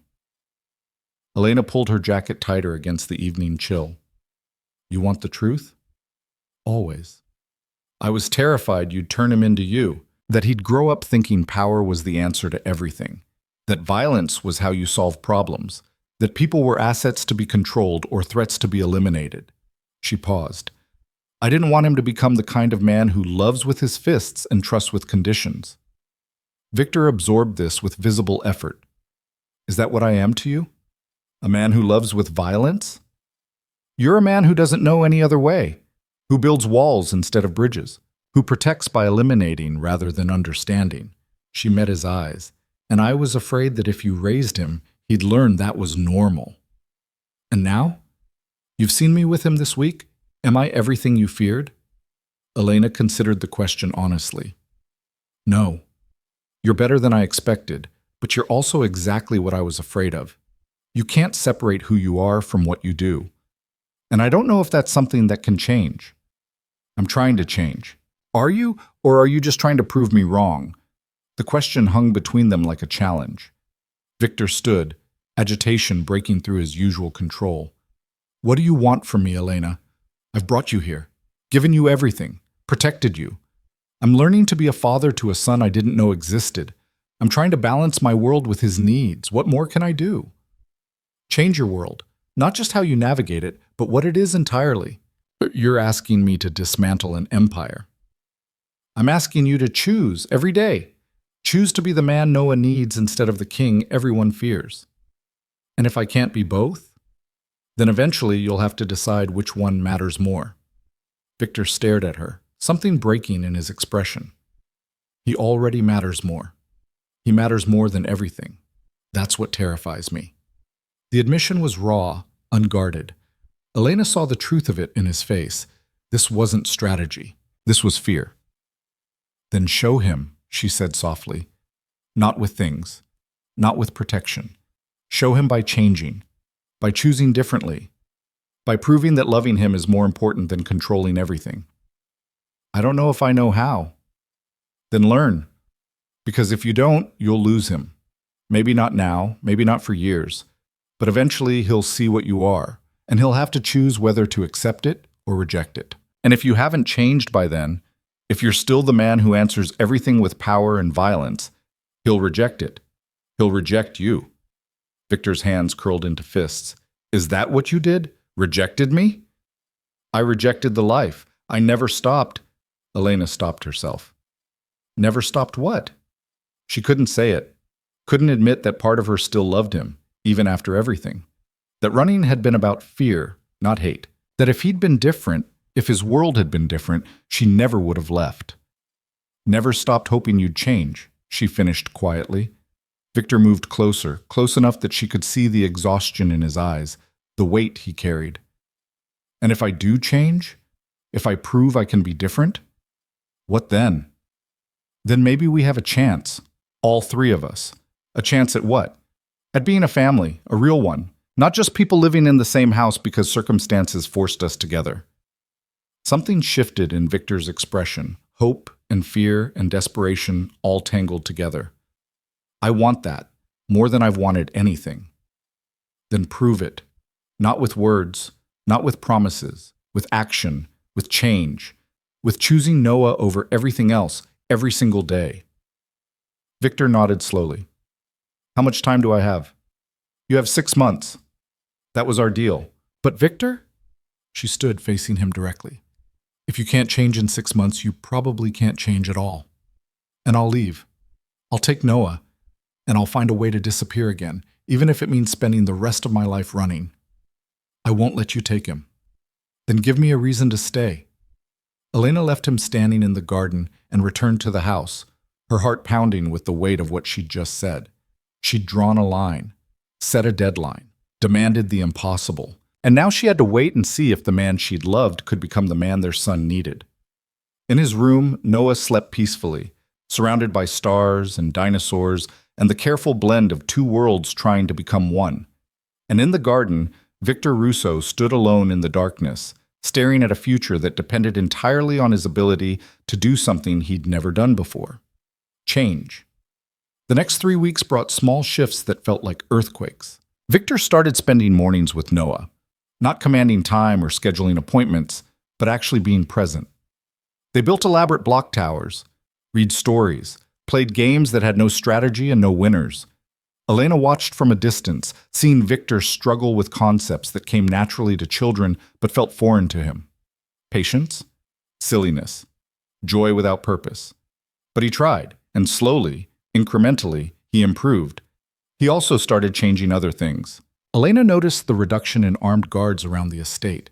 They were still there, still watchful, but less visible, less intimidating. Victor was learning to create security without making them feel like prisoners. He brought in other children, not heirs to criminal enterprises, but carefully vetted kids from normal families, employees' children, kids who didn't know or care who Victor Russo was. They came to play with Noah, to run through the gardens, to be loud and messy and wonderfully, beautifully ordinary. Noah thrived with the company. His earlier sadness faded as he made friends, learned to share, discovered that his world could be bigger than just parents and guards. Elena watched it all with cautious hope, but she also watched Victor disappear into his study with increasing frequency, watched him take calls that made his expression harden, watched him return from meetings with blood on his knuckles he thought she didn't see. He was trying to change, but his world was fighting back. It came to a head 3 weeks after their conversation in the garden. Elena woke to find Victor's side of the bed empty. They'd fallen into an uneasy routine of sleeping in the same suite, maintaining separate rooms but gravitating toward each other in the dark hours. It wasn't romance, it was comfort, the fragile beginning of something that might become trust. But this morning, he was gone. And the house felt different, tense, waiting. She found Noah eating breakfast with his usual enthusiasm, unaware of any tension. The nanny smiled and assured her everything was fine. But Elena felt it in the air. Something was wrong. She found Victor in his study, standing at the window with his phone pressed to his ear. "I don't care what he's offering," Victor said coldly. "The answer is no. And if he asks again, I won't be this polite." He ended the call and saw Elena in the doorway. "How bad is it?" she asked. Victor's expression was carefully neutral. "Nothing you need to worry about." "That's not an answer." He set down his phone. "Marcus Caldwell made an offer to buy out my legitimate holdings. When I refused, he suggested that having a family made me vulnerable, that maybe I should reconsider before something unfortunate happened." Elena's blood ran cold. "He threatened Noah?" "He implied. There's a difference." "Not to me, there isn't." Victor crossed to her, his movements controlled despite the fury she could see barely contained beneath the surface. "He won't touch you. He won't touch Noah. I've made that very clear." "How clear?" "Clear enough that he's reconsidering his career choices." "Victor, you can't just, I can. I did. And I'll do it again every time someone even thinks about using my family as leverage." His voice dropped lower. "You wanted me to protect Noah. This is what protection looks like. I wanted you to change your world, not just defend us from it. I'm trying, but the world doesn't change overnight." Elena moved closer, studying his face. "What did you do?" "Nothing he didn't deserve." "That's not an answer." Victor's jaw tightened. "I made it clear that threatening my son was a terminal mistake. That anyone who even considered it would find out exactly how creative I can be with consequences." "Did you kill him?" "No, but I made him wish I had." Elena's stomach turned. This was it. This was the moment she'd been dreading. Victor reverting to type, answering threats with violence, proving that change was impossible. "You promised," she said quietly. "You promised you'd change." "I am changing, but I won't apologize for protecting what's mine. We're not yours to protect like assets. We're your family." "Exactly, which makes protecting you more important than anything else." "Even if it means becoming the monster I was afraid of?" The words hit him visibly. Victor stepped back, his expression shuddering. "Is that what you see? A monster?" "I see a man who defaults to violence because he doesn't know any other language. Who thinks fear and respect are the same thing. Who can't imagine solving problems without destroying people." "Then what should I have done? Let him threaten our son? Waited to see if he'd actually follow through before acting?" "You should have found another way. Used law enforcement. Used leverage that didn't involve blood and terror. Use literally anything except the exact thing I've been begging you not to be. Victor's control finally cracked. There is no other way. You think the law protects people like us?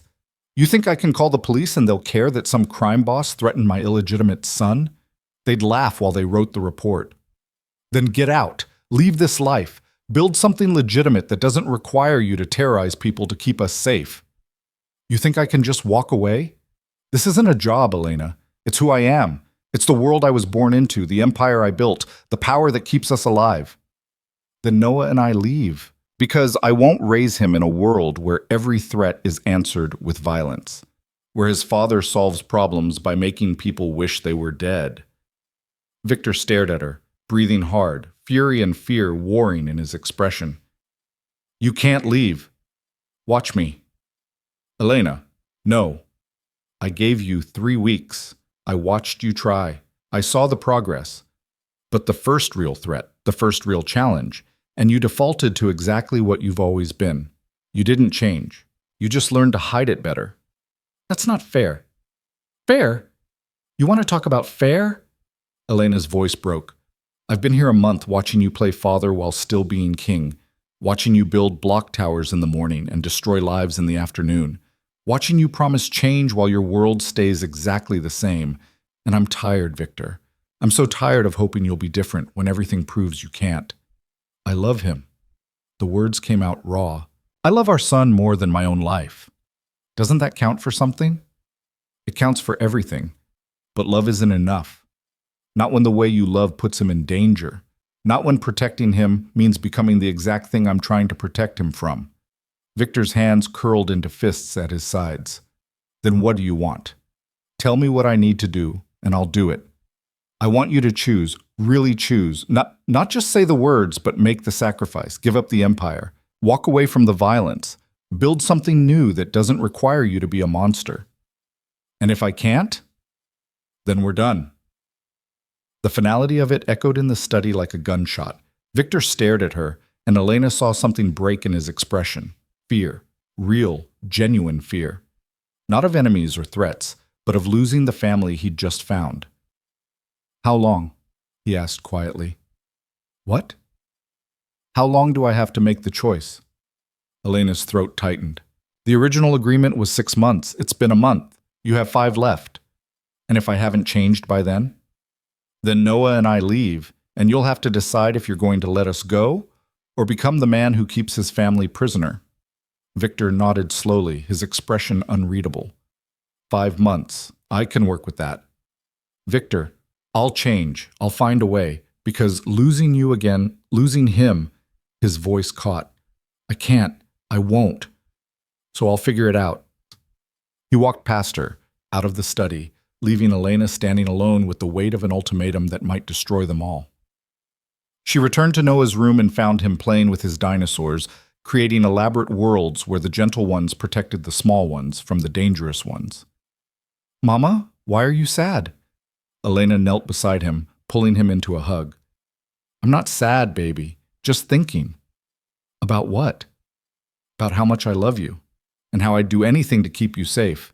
Noah hugged her back with his whole small body. I know. You always keep me safe. If only that were true, if only love and good intentions were enough to protect against a world that didn't play by normal rules. If only Victor could really change. Elena held her son and prayed for miracles she wasn't sure existed. And somewhere in this massive house, Victor Russo was making plans to do something impossible, change everything, or lose everyone. The change began quietly, so quietly Elena almost missed it. Victor stopped taking certain calls. She noticed it first during breakfast when his phone rang with a tone she'd learned meant business. He glanced at the screen, watched Noah demonstrate how his cereal turned the milk purple, and sent the call to voicemail. That was important, Elena said after Noah ran off to brush his teeth. Not as important as this. Victor gestured at the breakfast table, at the space his son had just occupied. I'm learning priorities. One ignored call isn't change, Victor. No, but it's a start. Over the next week, Elena watched him systematically dismantle pieces of his empire. Not obviously, not dramatically. But she saw the signs, meetings that ended earlier, Associates who were turned away at the gate.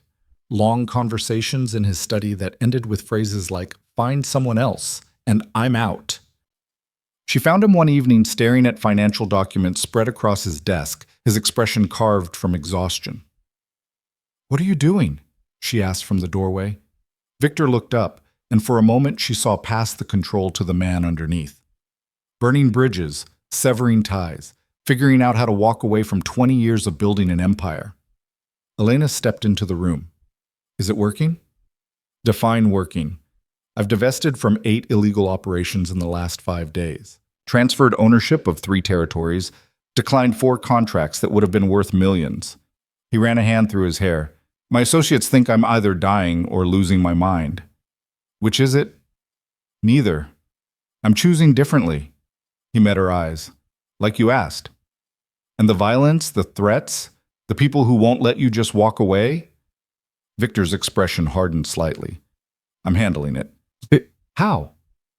Do you really want to know, or do you want to be able to say honestly that you didn't?" The question hung between them. Elena knew what he was asking. Did she want the sanitized version or the truth? Did she want to pretend his hands were clean or acknowledge they never would be? "I want to know you're trying," she said finally. "I want to believe this is real." "It's real." "But Elena, you need to understand something." Victor stood, moving around the desk toward her. "I can't just flip a switch and become someone else. These people, these connections, this world, it doesn't come with a resignation letter. Walking away means burning it all down, and fire doesn't discriminate. People will get hurt. People who deserve it? Mostly. Some? I don't know." His honesty was brutal. "I'm trying to minimize casualties, but the kind of change you're asking for, it comes with a body count." Elena's stomach turned. "Then maybe I'm asking for the impossible." "Maybe you are, but I'm going to try anyway." He stopped in front of her, close enough to touch but carefully not touching. "Because the alternative is losing you both, and that's not acceptable. Even if trying destroys you?" "Even then." The certainty in his voice should have comforted her. Instead, it terrified her, because she could see the cost already. Victor looked thinner, harder, like he was being ground down by forces pulling in opposite directions. "You can't sacrifice yourself to save us," she said quietly. "Watch me." Before she could respond, Noah's voice called from the hallway, "Daddy! Mama! Come see what I built!" They found him in the game room, surrounded by an elaborate city constructed from every building block in the house, towers and bridges and roads that sprawled across the entire floor. "It's amazing, baby," Elena said, kneeling beside him. "It's a city where everyone is safe," Noah explained with the serious logic of a 4-year-old. "See? The tall buildings protect the small ones, and there's walls but also doors so people can visit. And this part," he pointed to a section with careful pride, "this is where the families live, together, like us." Victor stood at the edge of Noah's creation, staring down at it with an expression Elena couldn't read. "It's perfect." "Do you think we could live there?" Noah asked. "In the safe city?" "I think we're building it right now," Victor said quietly. "Just a different version." Noah smiled and returned to his construction, narrating stories about the people who lived in his city, the adventures they had, the way everyone took care of each other. Elena watched Victor watch their son and saw something shift in his face. Not control, not strategy. Just pure, unguarded love for this small boy who believed safety and family could coexist. "He's right, you know," Victor said, still looking at Noah. "About the city, about protection and openness, about keeping people safe without locking them away. Can you build that? Really?" "I don't know, but I'm going to try." The trying became visible in ways Elena hadn't expected. Victor started meeting with lawyers, legitimate ones, the kind who specialized in corporate restructuring and tax law, not the kind who made charges disappear. She'd hear him on the phone discussing shell corporations and asset transfers, speaking a language that sounded almost normal. He brought in financial advisors who looked at his holdings with expressions that ranged from impressed to horrified, depending on which particular enterprise they were evaluating. "You've built something massive," she overheard one advisor say, "but half of it exists in legal gray areas that could collapse at any moment. If you want to go legitimate, we need to separate clean from dirty and burn the dirty before it contaminates everything else. Then burn it, Victor said simply. Save what can be saved, destroy the rest. Elena found herself included in conversations she'd never expected. Victor asked her opinion on business decisions, on which charities to support, on how to structure things so Noah would inherit wealth without inheriting the empire that created it. I don't know anything about this, she protested during one particularly complex discussion about real estate holdings. You know what matters, Victor replied. You know what kind of world we want to build for him. That's more important than any financial strategy. Slowly, incrementally, Elena started to believe it might be possible, that Victor might actually transform, that the empire built on fear and violence could become something else. Then Marcus Caldwell's body was found in the river. Elena learned about it from the news, not from Victor. The report was clinical, detached. Prominent businessman discovered deceased, evidence of foul play, police investigating. No suspects named. She found Victor in the garden, standing in the exact spot where she'd demanded he change. He didn't turn when she approached, but his shoulders tensed like he'd been expecting her. Tell me you didn't do this, Elena said. I can't. The admission hit her like a physical blow.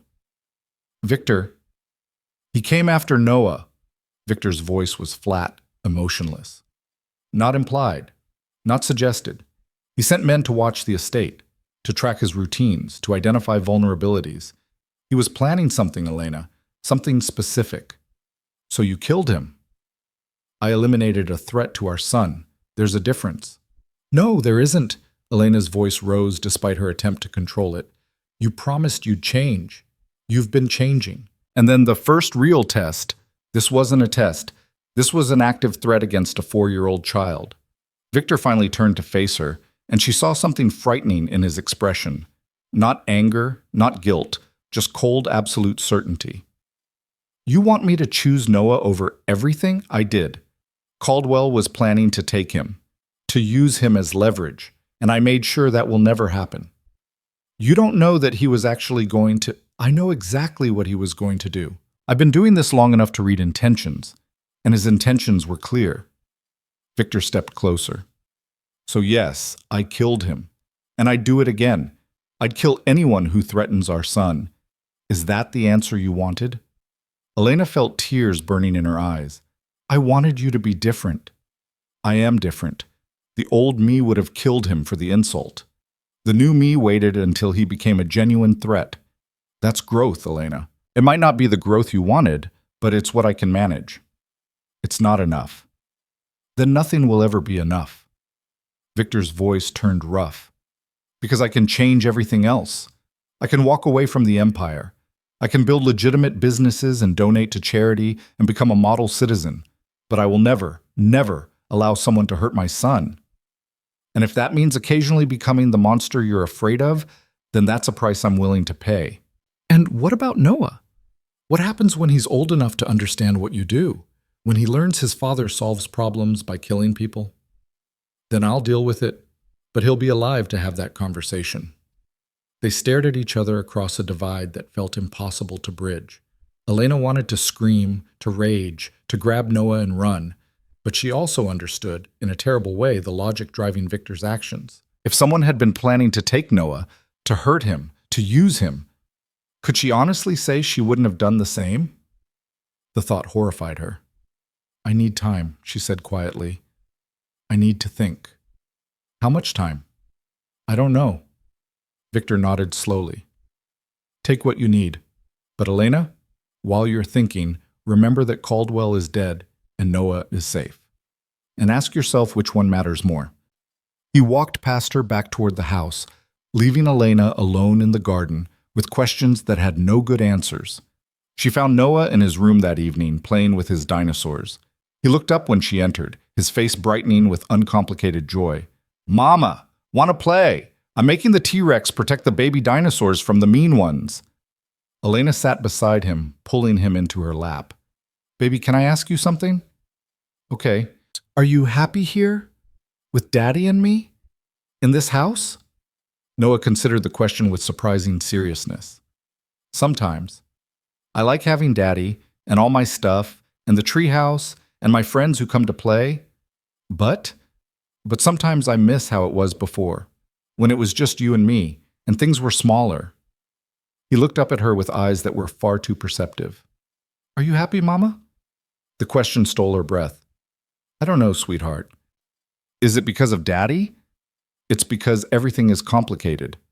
What does complicated mean? It means there aren't easy answers. It means sometimes you love people, but you're also afraid of them. It means wanting two different things at the same time and not knowing which one to choose. Noah processed this with the careful attention he gave to important things. Do you love Daddy? Elena's throat tightened. I did once. Very much. Do you still? I think so. But I'm also scared of him sometimes. Of the things he does. The choices he makes. Is Daddy bad? No, baby. He's not bad. He's just... How did you explain moral complexity to a 4-year-old? He's someone who does bad things for good reasons, and that makes it hard to know what's right. Noah nodded like this made perfect sense.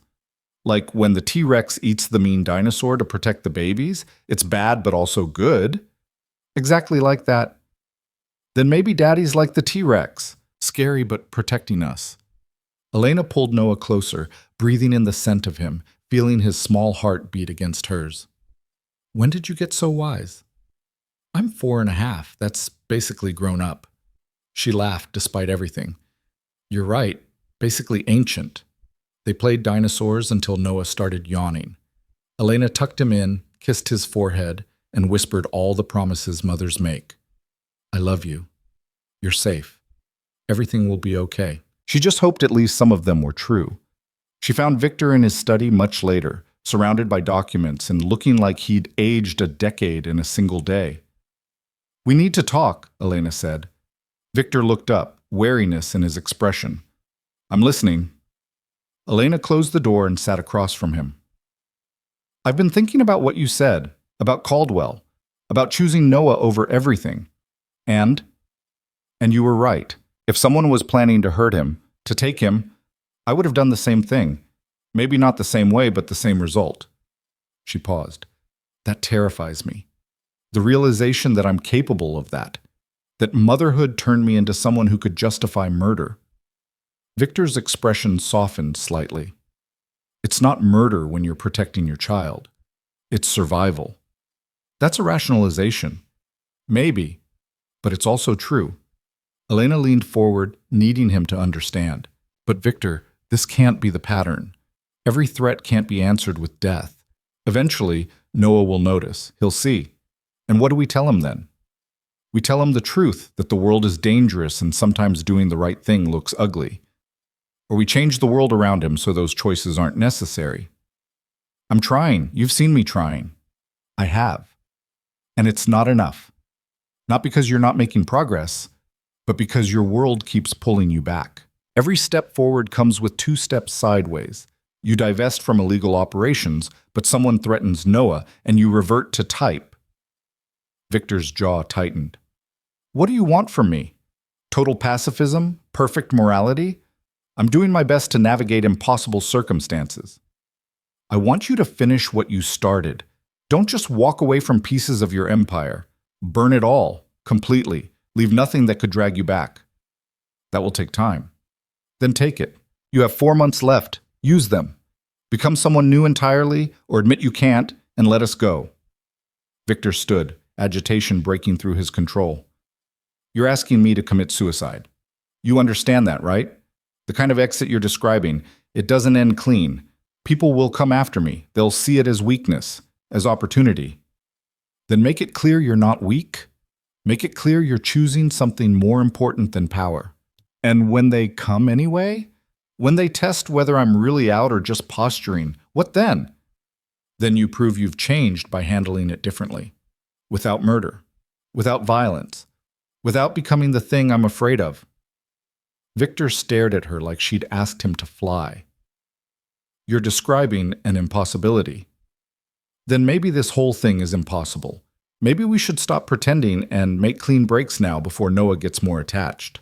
No. The word came out hard, final. I'm not giving up. I'm not letting you go. I'll figure it out. I'll find a way. How? I don't know yet, but I will. He moved around the desk, standing before her with desperate intensity. Give me the 4 months. Let me finish this. Let me prove I can become someone different. Elena stood as well, meeting his eyes. And if you can't, then I'll let you go. Freely. Completely. I'll set you up somewhere safe, provide everything you need, and I'll visit Noah on whatever terms you set. I'll be the father who chose wrong, but at least had the decency to admit it. The promise settled between them like a contract written in hope and fear. 4 months, Elena agreed quietly. But Victor? No more bodies. No more threats eliminated with violence. You find another way or you prove you haven't really changed at all. That's a dangerous promise to make. Then don't make it, but know that the first time you default to killing, I'm gone. No second chances. No explanations. Just done. Victor absorbed this with visible struggle. Then, slowly, he nodded. Okay, no more bodies. I'll find other solutions. You promise? I promise. They stood in the study, two people trying to build a future from impossible materials, and Elena prayed she hadn't just demanded something that would destroy them all. The weeks that followed were the strangest of Elena's life. Victor threw himself into transformation with the same intensity he'd once applied to building his empire. She watched him systematically burn every bridge, sever every connection, transfer every asset. Lawyers became permanent fixtures.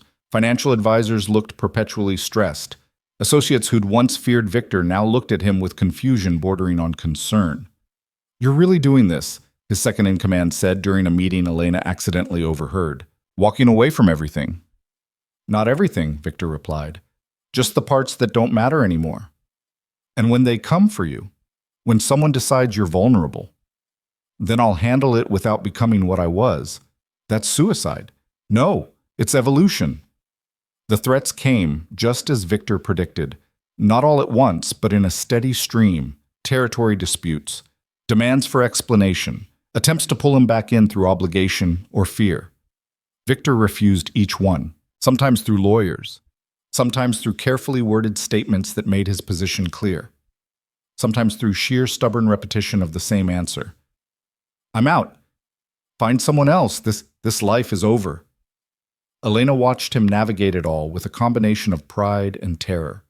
He was trying, really trying, but she could see the cost. Victor lost weight, slept less, looked more worn down with each passing day. You're killing yourself, she said one night, finding him in his study at 3 a.m. I'm building something new. It just happens to require demolishing the old foundation first. At this rate, you won't survive to see the new building. Victor looked up at her with exhausted eyes.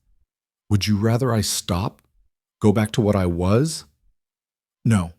I'd rather you take care of yourself while you transform. I'm fine. You're not.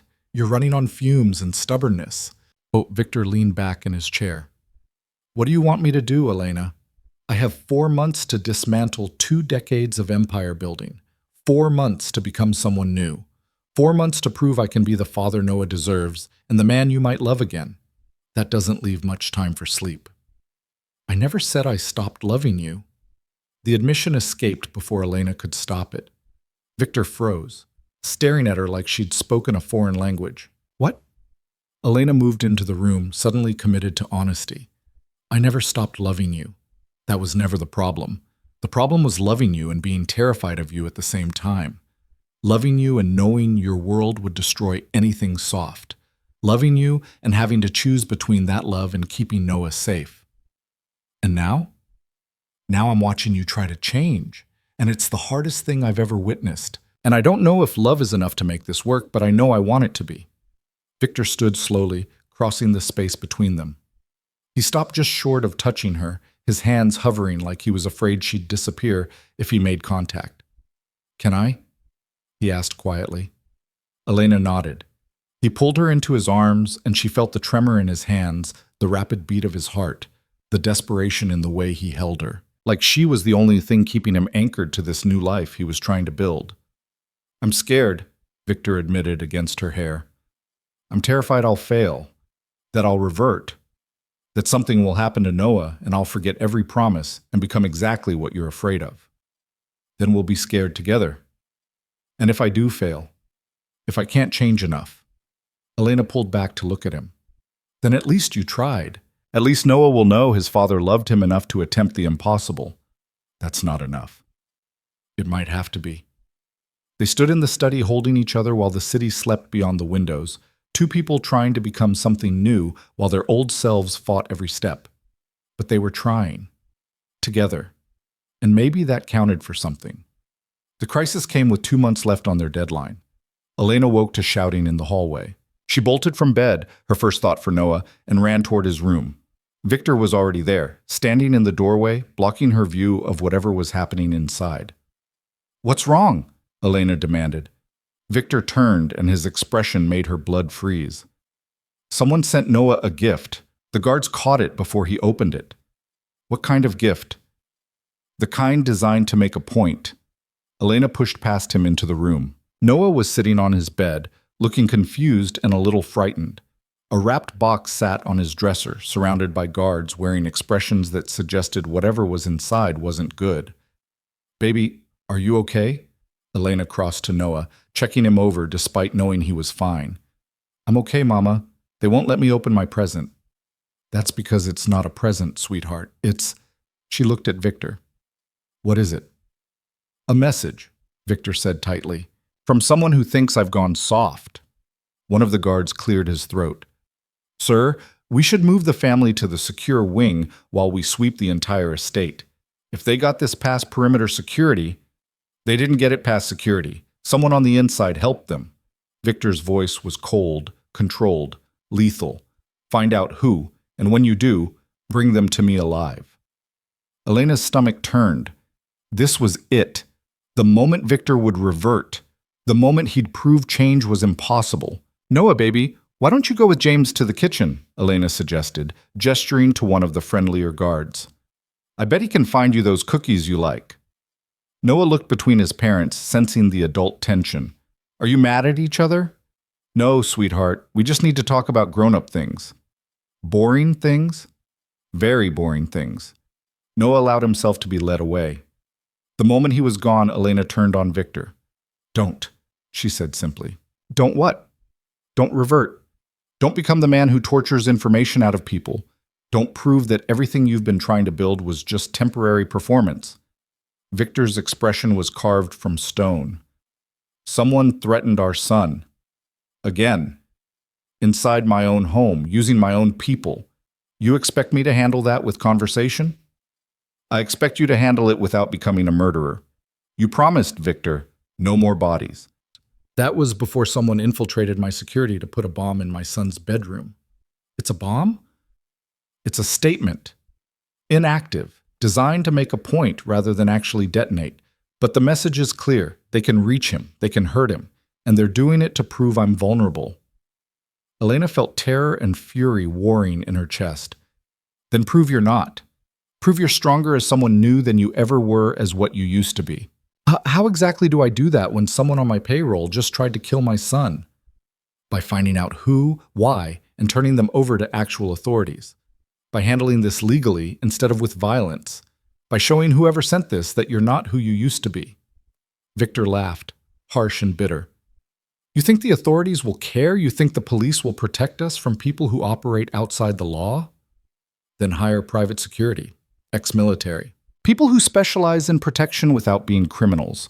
Build something new that doesn't require you to torture answers out of traitors. That will take time we don't have. Then make the time.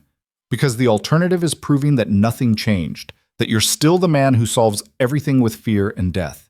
And if that's true, Victor, we're done. Not in 2 months. Now. They stared at each other while guards pretended not to hear the ultimatum being delivered. Victor's jaw worked. His hands curled into fists.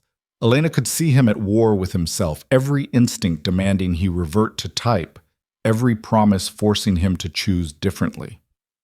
Fine, he said finally, the word torn from somewhere deep. We do it your way. We find the traitor. We question them legally. We turn over whatever information we get to authorities who probably won't do anything useful with it. And the person who sent the message? I handle them through channels, legitimate ones, even if it takes longer and works less effectively. You promise? I promise. But Elena? His voice dropped. If this goes wrong, if Noah gets hurt because I chose mercy over efficiency, I will never forgive myself. Or you. The threat hung between them like smoke. He won't get hurt, Elena said with more confidence than she felt. Because we're going to do this right. Together. Victor nodded tightly and turned to his head of security. Lock down the estate. No one in or out until we identify who brought that package inside. Review all security footage from the last 72 hours. And get me a list of every person who had access to Noah's room. Yes, sir. And when we find them, we question them, legally. Then we turn them over to the FBI. The guard's surprise was visible. Sir? You heard me. We're handling this through proper channels, even if it kills me. It might, the guard muttered, but he left to execute the orders. Elena and Victor stood in Noah's room, staring at the wrapped box that represented everything trying to destroy what they were building. You're asking me to do something I'm not sure I'm capable of, Victor said quietly. I know. And if I fail, if I can't control the instinct to revert, then you prove I was right to be afraid. And we end this before Noah gets hurt worse than a scare. Victor looked at her with something like despair. How did I get here? How did I become the man who has to choose between protecting his son and keeping his promises? By being human, by loving people, by trying to be better than what you were. Elena moved closer. The old you wouldn't have hesitated. He would have torn this place apart looking for answers and left bodies in his wake. The fact that you're struggling, that's proof you're changing. Struggling isn't success. No, but it's progress. They stood together in their son's room, surrounded by evidence that the past was still hunting them, and tried to believe that change was possible. Tried to believe that love and choice could be stronger than instinct and history. Tried to believe they had a future worth fighting for. The next 48 hours tested every promise Victor had made. They found the traitor, a guard who'd been bribed with enough money to betray basic loyalty. Victor interrogated him in the presence of lawyers and recorded everything. He didn't touch the man, didn't threaten, just asked questions with cold, controlled precision until the guard confessed everything. The package had come from someone Victor used to know, someone who thought Victor's exit was weakness, someone who wanted to make a point about the cost of going soft. Victor turned over every piece of evidence to the FBI, filed official complaints, did everything by the book despite every instinct screaming at him to handle it his way. Elena watched him white-knuckle his way through proper channels and felt something shift in her chest. He was doing it, actually doing it, choosing differently despite the cost. The FBI took the case, promised action, made no guarantees, and Victor let them. Didn't interfere. Didn't take matters into his own hands. He just protected his family and waited for justice to work through proper channels. It was the bravest thing Elena had ever seen him do. 2 days after the package incident, she found him in the garden where they'd had so many important conversations. You did it, she said simply. Victor looked up from the bench where he'd been sitting. Did what? Changed. Really changed. You had every reason to revert, every justification to become what you were. And you didn't. You chose differently. It almost killed me. Every minute of those interrogations, I wanted to make him hurt. Wanted to make everyone involved hurt. And I didn't. I know, I saw. Elena sat beside him. I'm proud of you. Something broke in Victor's expression. I've done terrible things to earn a lot of reactions, but proud? That's new. Get used to it, because I'm watching you become someone new, and it's the most incredible thing I've ever seen. Victor pulled her close, and they sat in the garden while evening settled around them, 2 people building a future one impossible choice at a time. 2 months left, Victor said quietly. Think I can finish this transformation by then? I think you already have. The rest is just paperwork. And us? Think we can figure out what we are by then? Elena turned to look at him. I think we're already figuring it out. What are we? 2 people who love each other. 2 people trying to be better.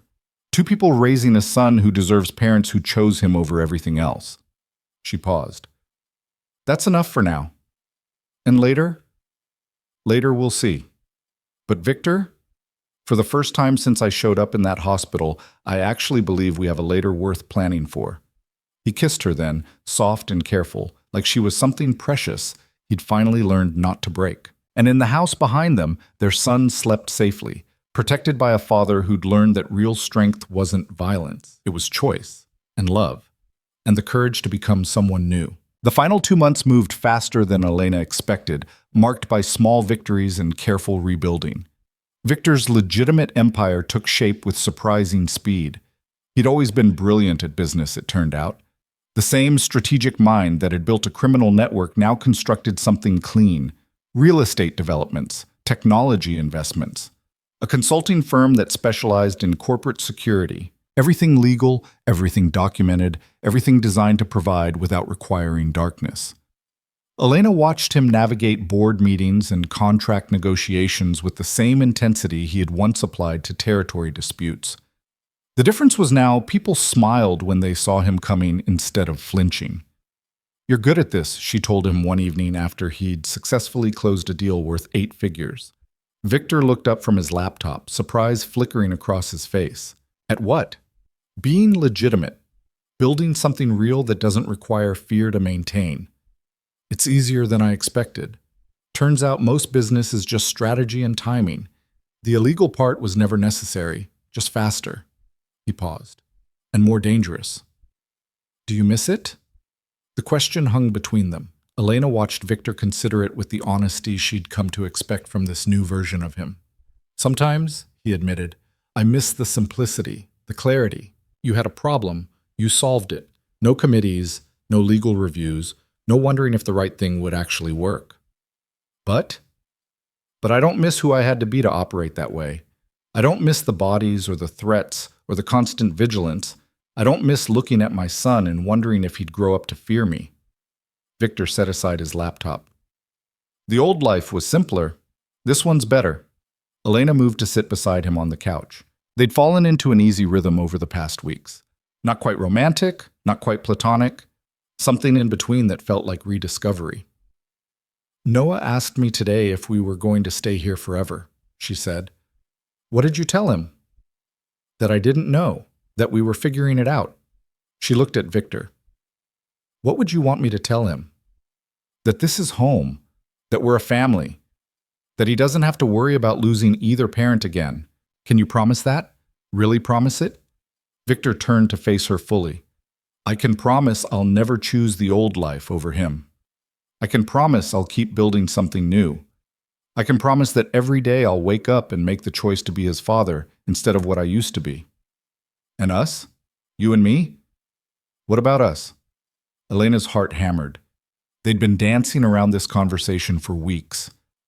"We're living together, raising Noah together, building a life together. But we haven't talked about what that means." "What do you want it to mean?" "I don't know. 6 months ago, I was terrified of you. 3 months ago, I was certain this couldn't work. Now—" She stopped, searching for words. "Now I'm watching you become someone I could love without fear, and I don't know what to do with that." Victor reached out slowly, giving her time to pull away. When she didn't, he took her hand. "I never stopped loving you. Even when you were gone, even when I thought you were dead, even when I was furious about the lies, you were always the one thing I couldn't let go of." That kind of love is dangerous. All real love is dangerous. It makes you vulnerable, makes you soft, makes you choose people over power. His thumb traced circles on her palm. "But it's also the only thing that ever made me want to be better." "And you're sure? Sure you can maintain this? That you won't wake up one day and realize you made a mistake walking away from everything?" "I didn't walk away from everything. I walked away from the parts that were destroying me, the parts that would have destroyed us. What I walked toward? That's worth more than any empire." Elena felt tears building. "I want to believe you." "Then believe me. Or don't. But give me the chance to prove it, every day, for the rest of our lives." Before she could respond, Noah's voice called from upstairs. "Mama, Daddy, come see." They found him in his room, standing in front of a painting he'd made in his art class. It showed 3 figures, a woman, a man, and a small boy, standing in front of a house. The proportions were wrong, the colors wild, the style pure 4-year-old enthusiasm. "It's our family," Noah announced proudly. "That's you, and that's Daddy, and that's me, and we're all together at home." Elena knelt beside him. "It's beautiful, baby. Are we? All together?" The question was innocent, but the weight behind it was anything but. Noah was asking if his world was stable, if the family he'd just discovered would stay intact, if he had to prepare for more loss. Victor knelt on Noah's other side. "We're together, and we're going to stay together. I promise." "Forever?" "Forever." Noah threw his arms around Victor's neck, and Elena watched her son and his father hold each other with the kind of trust that could only be earned through time and consistency. Victor had earned it. Somehow, impossibly, he'd become someone Noah could trust completely. And watching them, Elena felt the last of her resistance crumble. That night, after Noah was asleep, Elena found Victor in their shared sitting room. He'd taken to spending evenings there, working on his laptop or reading, always available if she wanted company, but never demanding it. "We should talk," Elena said. Victor set aside his work. "Okay." She sat across from him, gathering her courage. "The 6 months is almost up, 2 weeks left on our original deadline." "I know. And I've made a decision." Victor's expression didn't change, but she saw tension enter his shoulders. "I'm listening. I want to stay. Not because I'm trapped, not because I'm afraid, but because I choose this. I choose you. I choose us." Something broke in Victor's control. He closed his eyes briefly, and when he opened them, they were bright with emotion. "You're sure?" "I'm sure. I've watched you transform yourself. I've seen you choose Noah over everything else. I've witnessed you become the man I always hoped you could be." Elena moved to sit beside him. "I'm not naive. I know there will be hard days. I know the past will try to pull you back sometimes, but I also know you're strong enough to keep choosing forward, and I want to be here while you do it." Victor pulled her close, his arms tight around her. "I won't let you down. You will sometimes. That's human. But I believe you'll keep trying. That's what matters."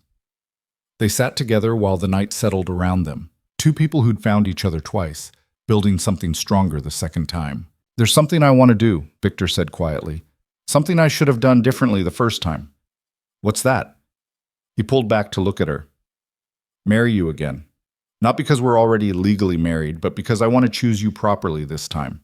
No arrangements, no protection deals, no empire politics, just you and me and Noah, making a commitment based on who we actually are now." Elena's breath caught. "Victor, you don't have to answer now. Think about it. But Elena, I want to do this right. I want Noah to see his parents choose each other freely. I want you to know that this isn't obligation or convenience. It's choice. I don't need a ceremony to know you've changed. Maybe not. But I need it. I need to stand in front of people and make promises based on who I am now, not who I was. I need to commit to you and Noah with the understanding that love means sacrifice and choice, and sometimes choosing the hard path because it's the right one." Elena looked at this man who'd transformed himself for love, and felt her heart make the final leap from fear to trust. "Yes," she whispered. "Let's do it right this time." Victor's smile was tentative, hopeful, real. "Yeah?" "Yeah." He kissed her then, soft and deep and full of promise. And for the first time in 6 months, Elena kissed him back without reservation. They planned the ceremony for a month later, small and private, just family and the few friends they'd made in this new life. Nothing like the elaborate production their first wedding had been, when hundreds of guests had attended to witness an alliance more than a marriage. This time, it was just them. Noah was deeply involved in the planning, insisting on wearing a suit that matched his father's and carrying the rings with the seriousness of someone entrusted with crown jewels. "I'm the most important person," he announced during a fitting, "except for you and Daddy." "But almost," Elena laughed. "You're absolutely the most important person, baby." "Will we be a real family after?" "We're already a real family." "But more real?" "Yes, more real." The ceremony took place in the garden where Elena and Victor had so many pivotal conversations. The same garden where she'd demanded he change, where he'd promised to try. where they'd slowly rebuilt trust from broken pieces. Noah stood between them as they exchanged vows Victor had written himself. "I promise to choose you every day," Victor said, his voice steady despite the emotion Elena could see in his eyes. "Not because I'm obligated, not because it's convenient, but because loving you and Noah is the best thing I've ever done. I promise to keep growing, keep changing, keep choosing the hard right over the easy wrong.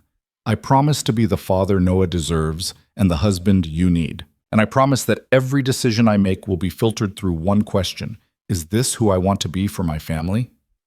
Elena's throat was tight, but she managed her own vows. "I promise to trust you, to believe in the change you've made, to stop waiting for you to fail and start celebrating how far you've come.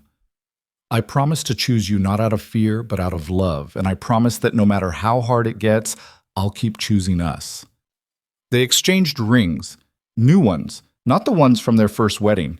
These were simpler, chosen together, symbols of commitment rather than obligation. When they kissed, Noah cheered, and the small gathering of people who loved them applauded. It wasn't the wedding of the century. It wasn't designed to impress anyone or cement alliances. It was just real. And that made it perfect. The next year brought changes both expected and surprising. Victor's legitimate business empire flourished. He had a gift for reading markets, for identifying opportunities, for building something sustainable. The wealth remained, but the source transformed completely. He used some of that wealth to establish a foundation dedicated to helping people escape dangerous situations. Funding for domestic violence shelters. Resources for witness protection. Support for people trying to leave criminal organizations. It was his way of atoning, Elena realized, using what he'd built through darkness to create light for others. Noah started kindergarten at a small private school that valued kindness over achievement. He made friends easily, his natural sweetness attracting other children. He talked about his day with the same enthusiasm he brought to everything, and neither Elena nor Victor took for granted how ordinary and beautiful it all was. "My teacher says I'm good at sharing," Noah announced one evening at dinner.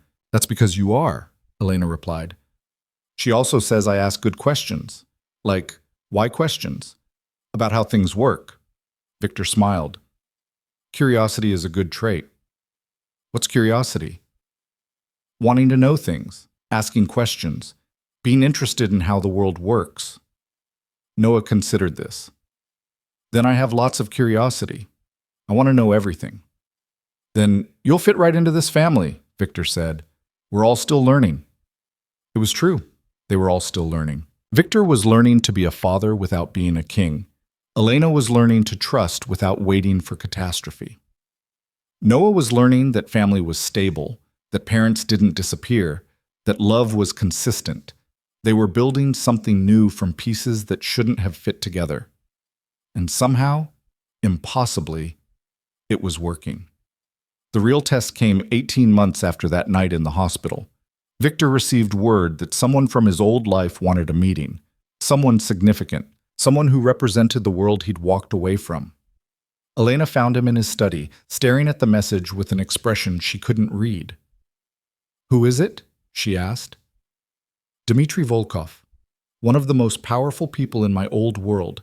He wants to discuss my exit, says there are loose ends that need addressing." Elena's stomach dropped.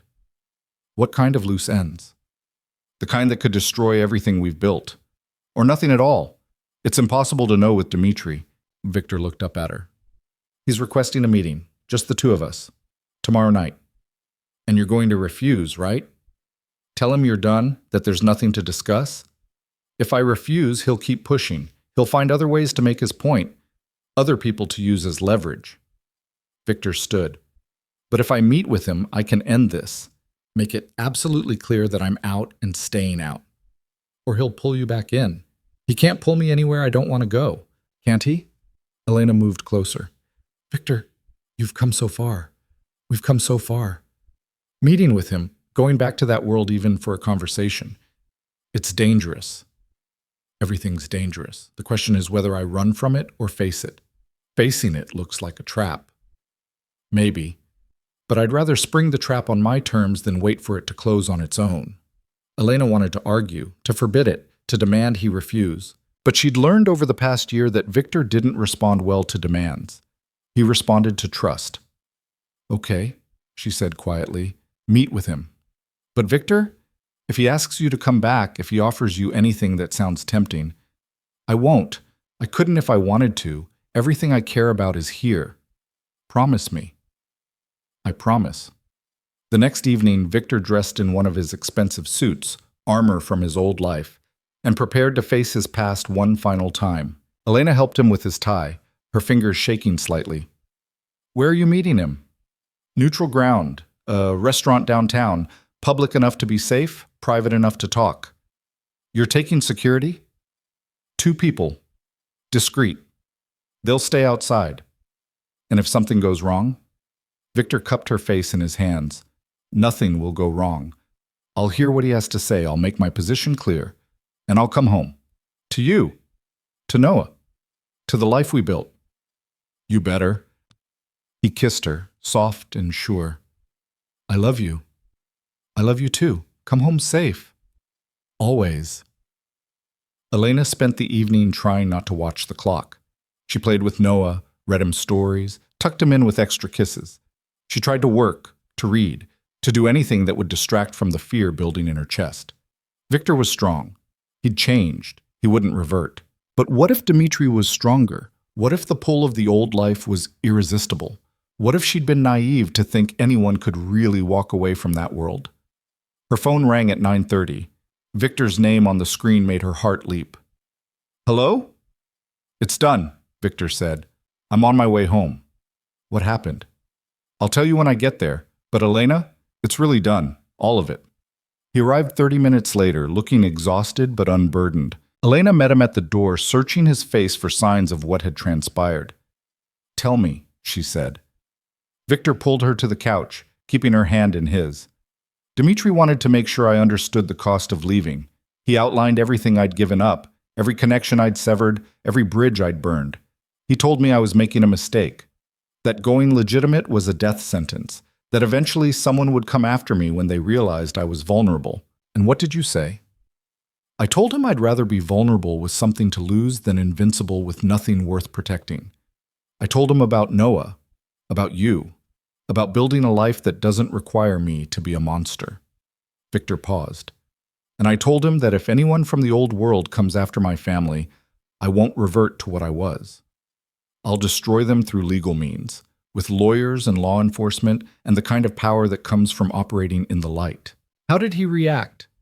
He laughed, said I'd become soft, that the old Victor would have never made threats through lawyers. And then he said he respected it, that walking away takes more courage than staying ever did, that if I could actually pull it off, I'd be the first person in our world to successfully escape. Victor's grip on her hand tightened. He's not going to interfere. He's going to let me go. Completely. Elena felt tears building. Really? Really? It's over, Elena. The old life, the threats, the constant fear that something would pull me back. It's done. She threw her arms around him, and he held her while she cried with relief and joy and the overwhelming weight of actually believing in their future. We're free, she whispered against his shoulder. We're free, he agreed. The years that followed were almost aggressively normal in the best possible way. Noah grew from a small boy into a curious, kind child who asked endless questions and made friends easily. He played soccer, joined the school science club, and developed a passion for marine biology that led to countless trips to aquariums. He knew his father had come from a complicated past. Victor never lied to him, never pretended he'd always been legitimate. But he also showed Noah every day that people could change, that mistakes didn't define you, that choosing to be better was always possible. Victor's businesses continued to thrive. He became known in legitimate circles as someone with unusual insight into security and risk management. People wondered about his background, but never asked directly. He'd reinvented himself so completely that the old Victor Russo felt like a different person entirely. Elena went back to school, finished her degree, and started working for Victor's foundation. She specialized in helping women escape dangerous relationships, using her own experience to provide insight and compassion. It was hard work, often heartbreaking, but also deeply meaningful. They bought a house in the suburbs, smaller than the estate, more normal, with neighbors who borrowed sugar and kids who played in the street. The estate was sold, converted into a corporate retreat center that generated income while erasing the ghosts of Victor's past. They had family dinners, school plays, parent-teacher conferences, beach vacations, movie nights, all the mundane, beautiful moments that made up a life. Noah's 5th birthday came and went, then his 6th, his 7th. And one evening, when Noah was 8, he asked the question they'd been waiting for. "Dad, were you a bad guy before?" They were sitting on the back porch, watching the sunset. Elena was inside making dinner. It was just father and son, and the truth waiting to be spoken. Victor looked at his boy, this child who'd changed everything, and chose honesty over comfort. "Yes," he said simply. "I was. I hurt people. I broke laws. I built an empire based on fear and violence. I was very good at being bad." Noah processed this with the careful thought he brought to important things. "Why?" "Because I didn't know any better. Because it was what I was taught. Because I thought power was the same as strength and control was the same as safety."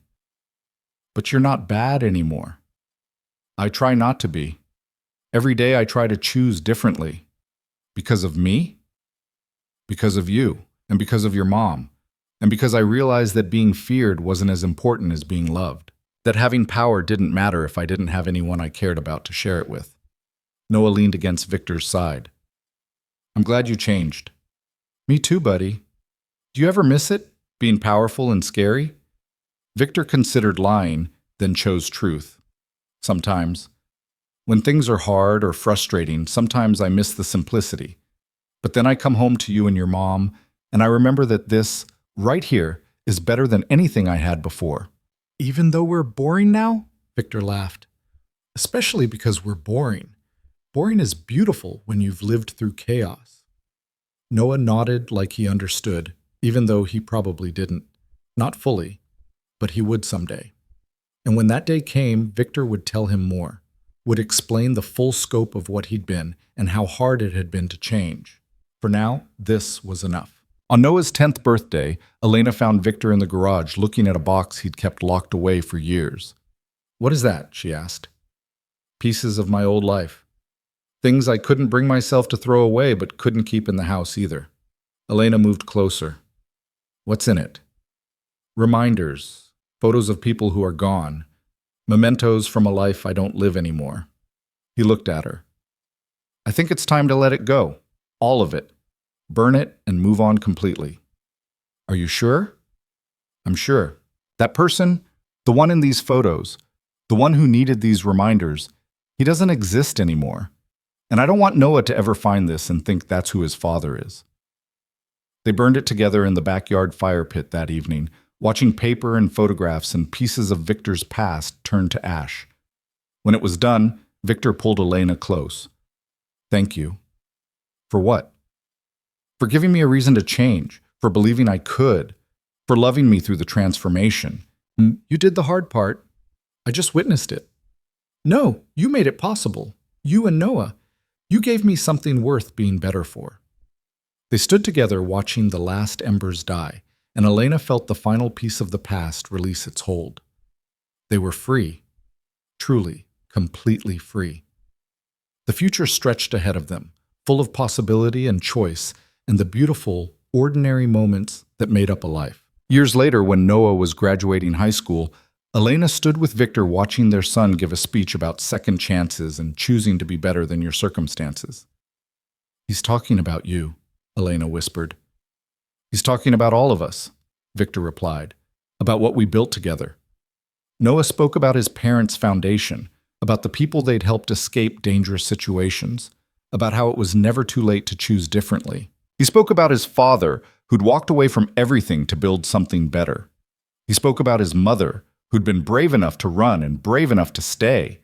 And he spoke about himself, about growing up knowing that family was choice and love was action, and that every day was an opportunity to be better than yesterday. When he finished, the auditorium erupted in applause. Elena and Victor stood with everyone else, clapping until their hands hurt, pride overwhelming them both. After the ceremony, Noah found them in the crowd. He was taller than Elena now, starting to look like a young man instead of a boy. "Did I do okay?" he asked. Victor pulled him into a hug. You did perfect. I meant what I said about you, about how you changed. I know you did. Are you proud of who you became? Victor looked at his son, this miracle who'd saved him from himself, and felt emotion tighten his throat. I'm proud that I became someone you're proud of. That's all that matters. Noah hugged them both, and Elena felt the circle complete. The scared woman who'd run into the hospital 5 years ago, the ruthless man who'd been given a second chance, the small boy who'd needed both of them. They'd all grown into something new together. They'd become a family, not through force or obligation or convenience, through choice, through effort, through love that was strong enough to demand change and patient enough to wait for transformation. That evening, back at their house, Elena found Victor in Noah's old room. They'd converted it into a guest room years ago when Noah moved to the larger bedroom down the hall, but some things remained. The shelf of dinosaurs, the glow-in-the-dark stars on the ceiling, small pieces of the child who'd changed everything. Thinking about the past?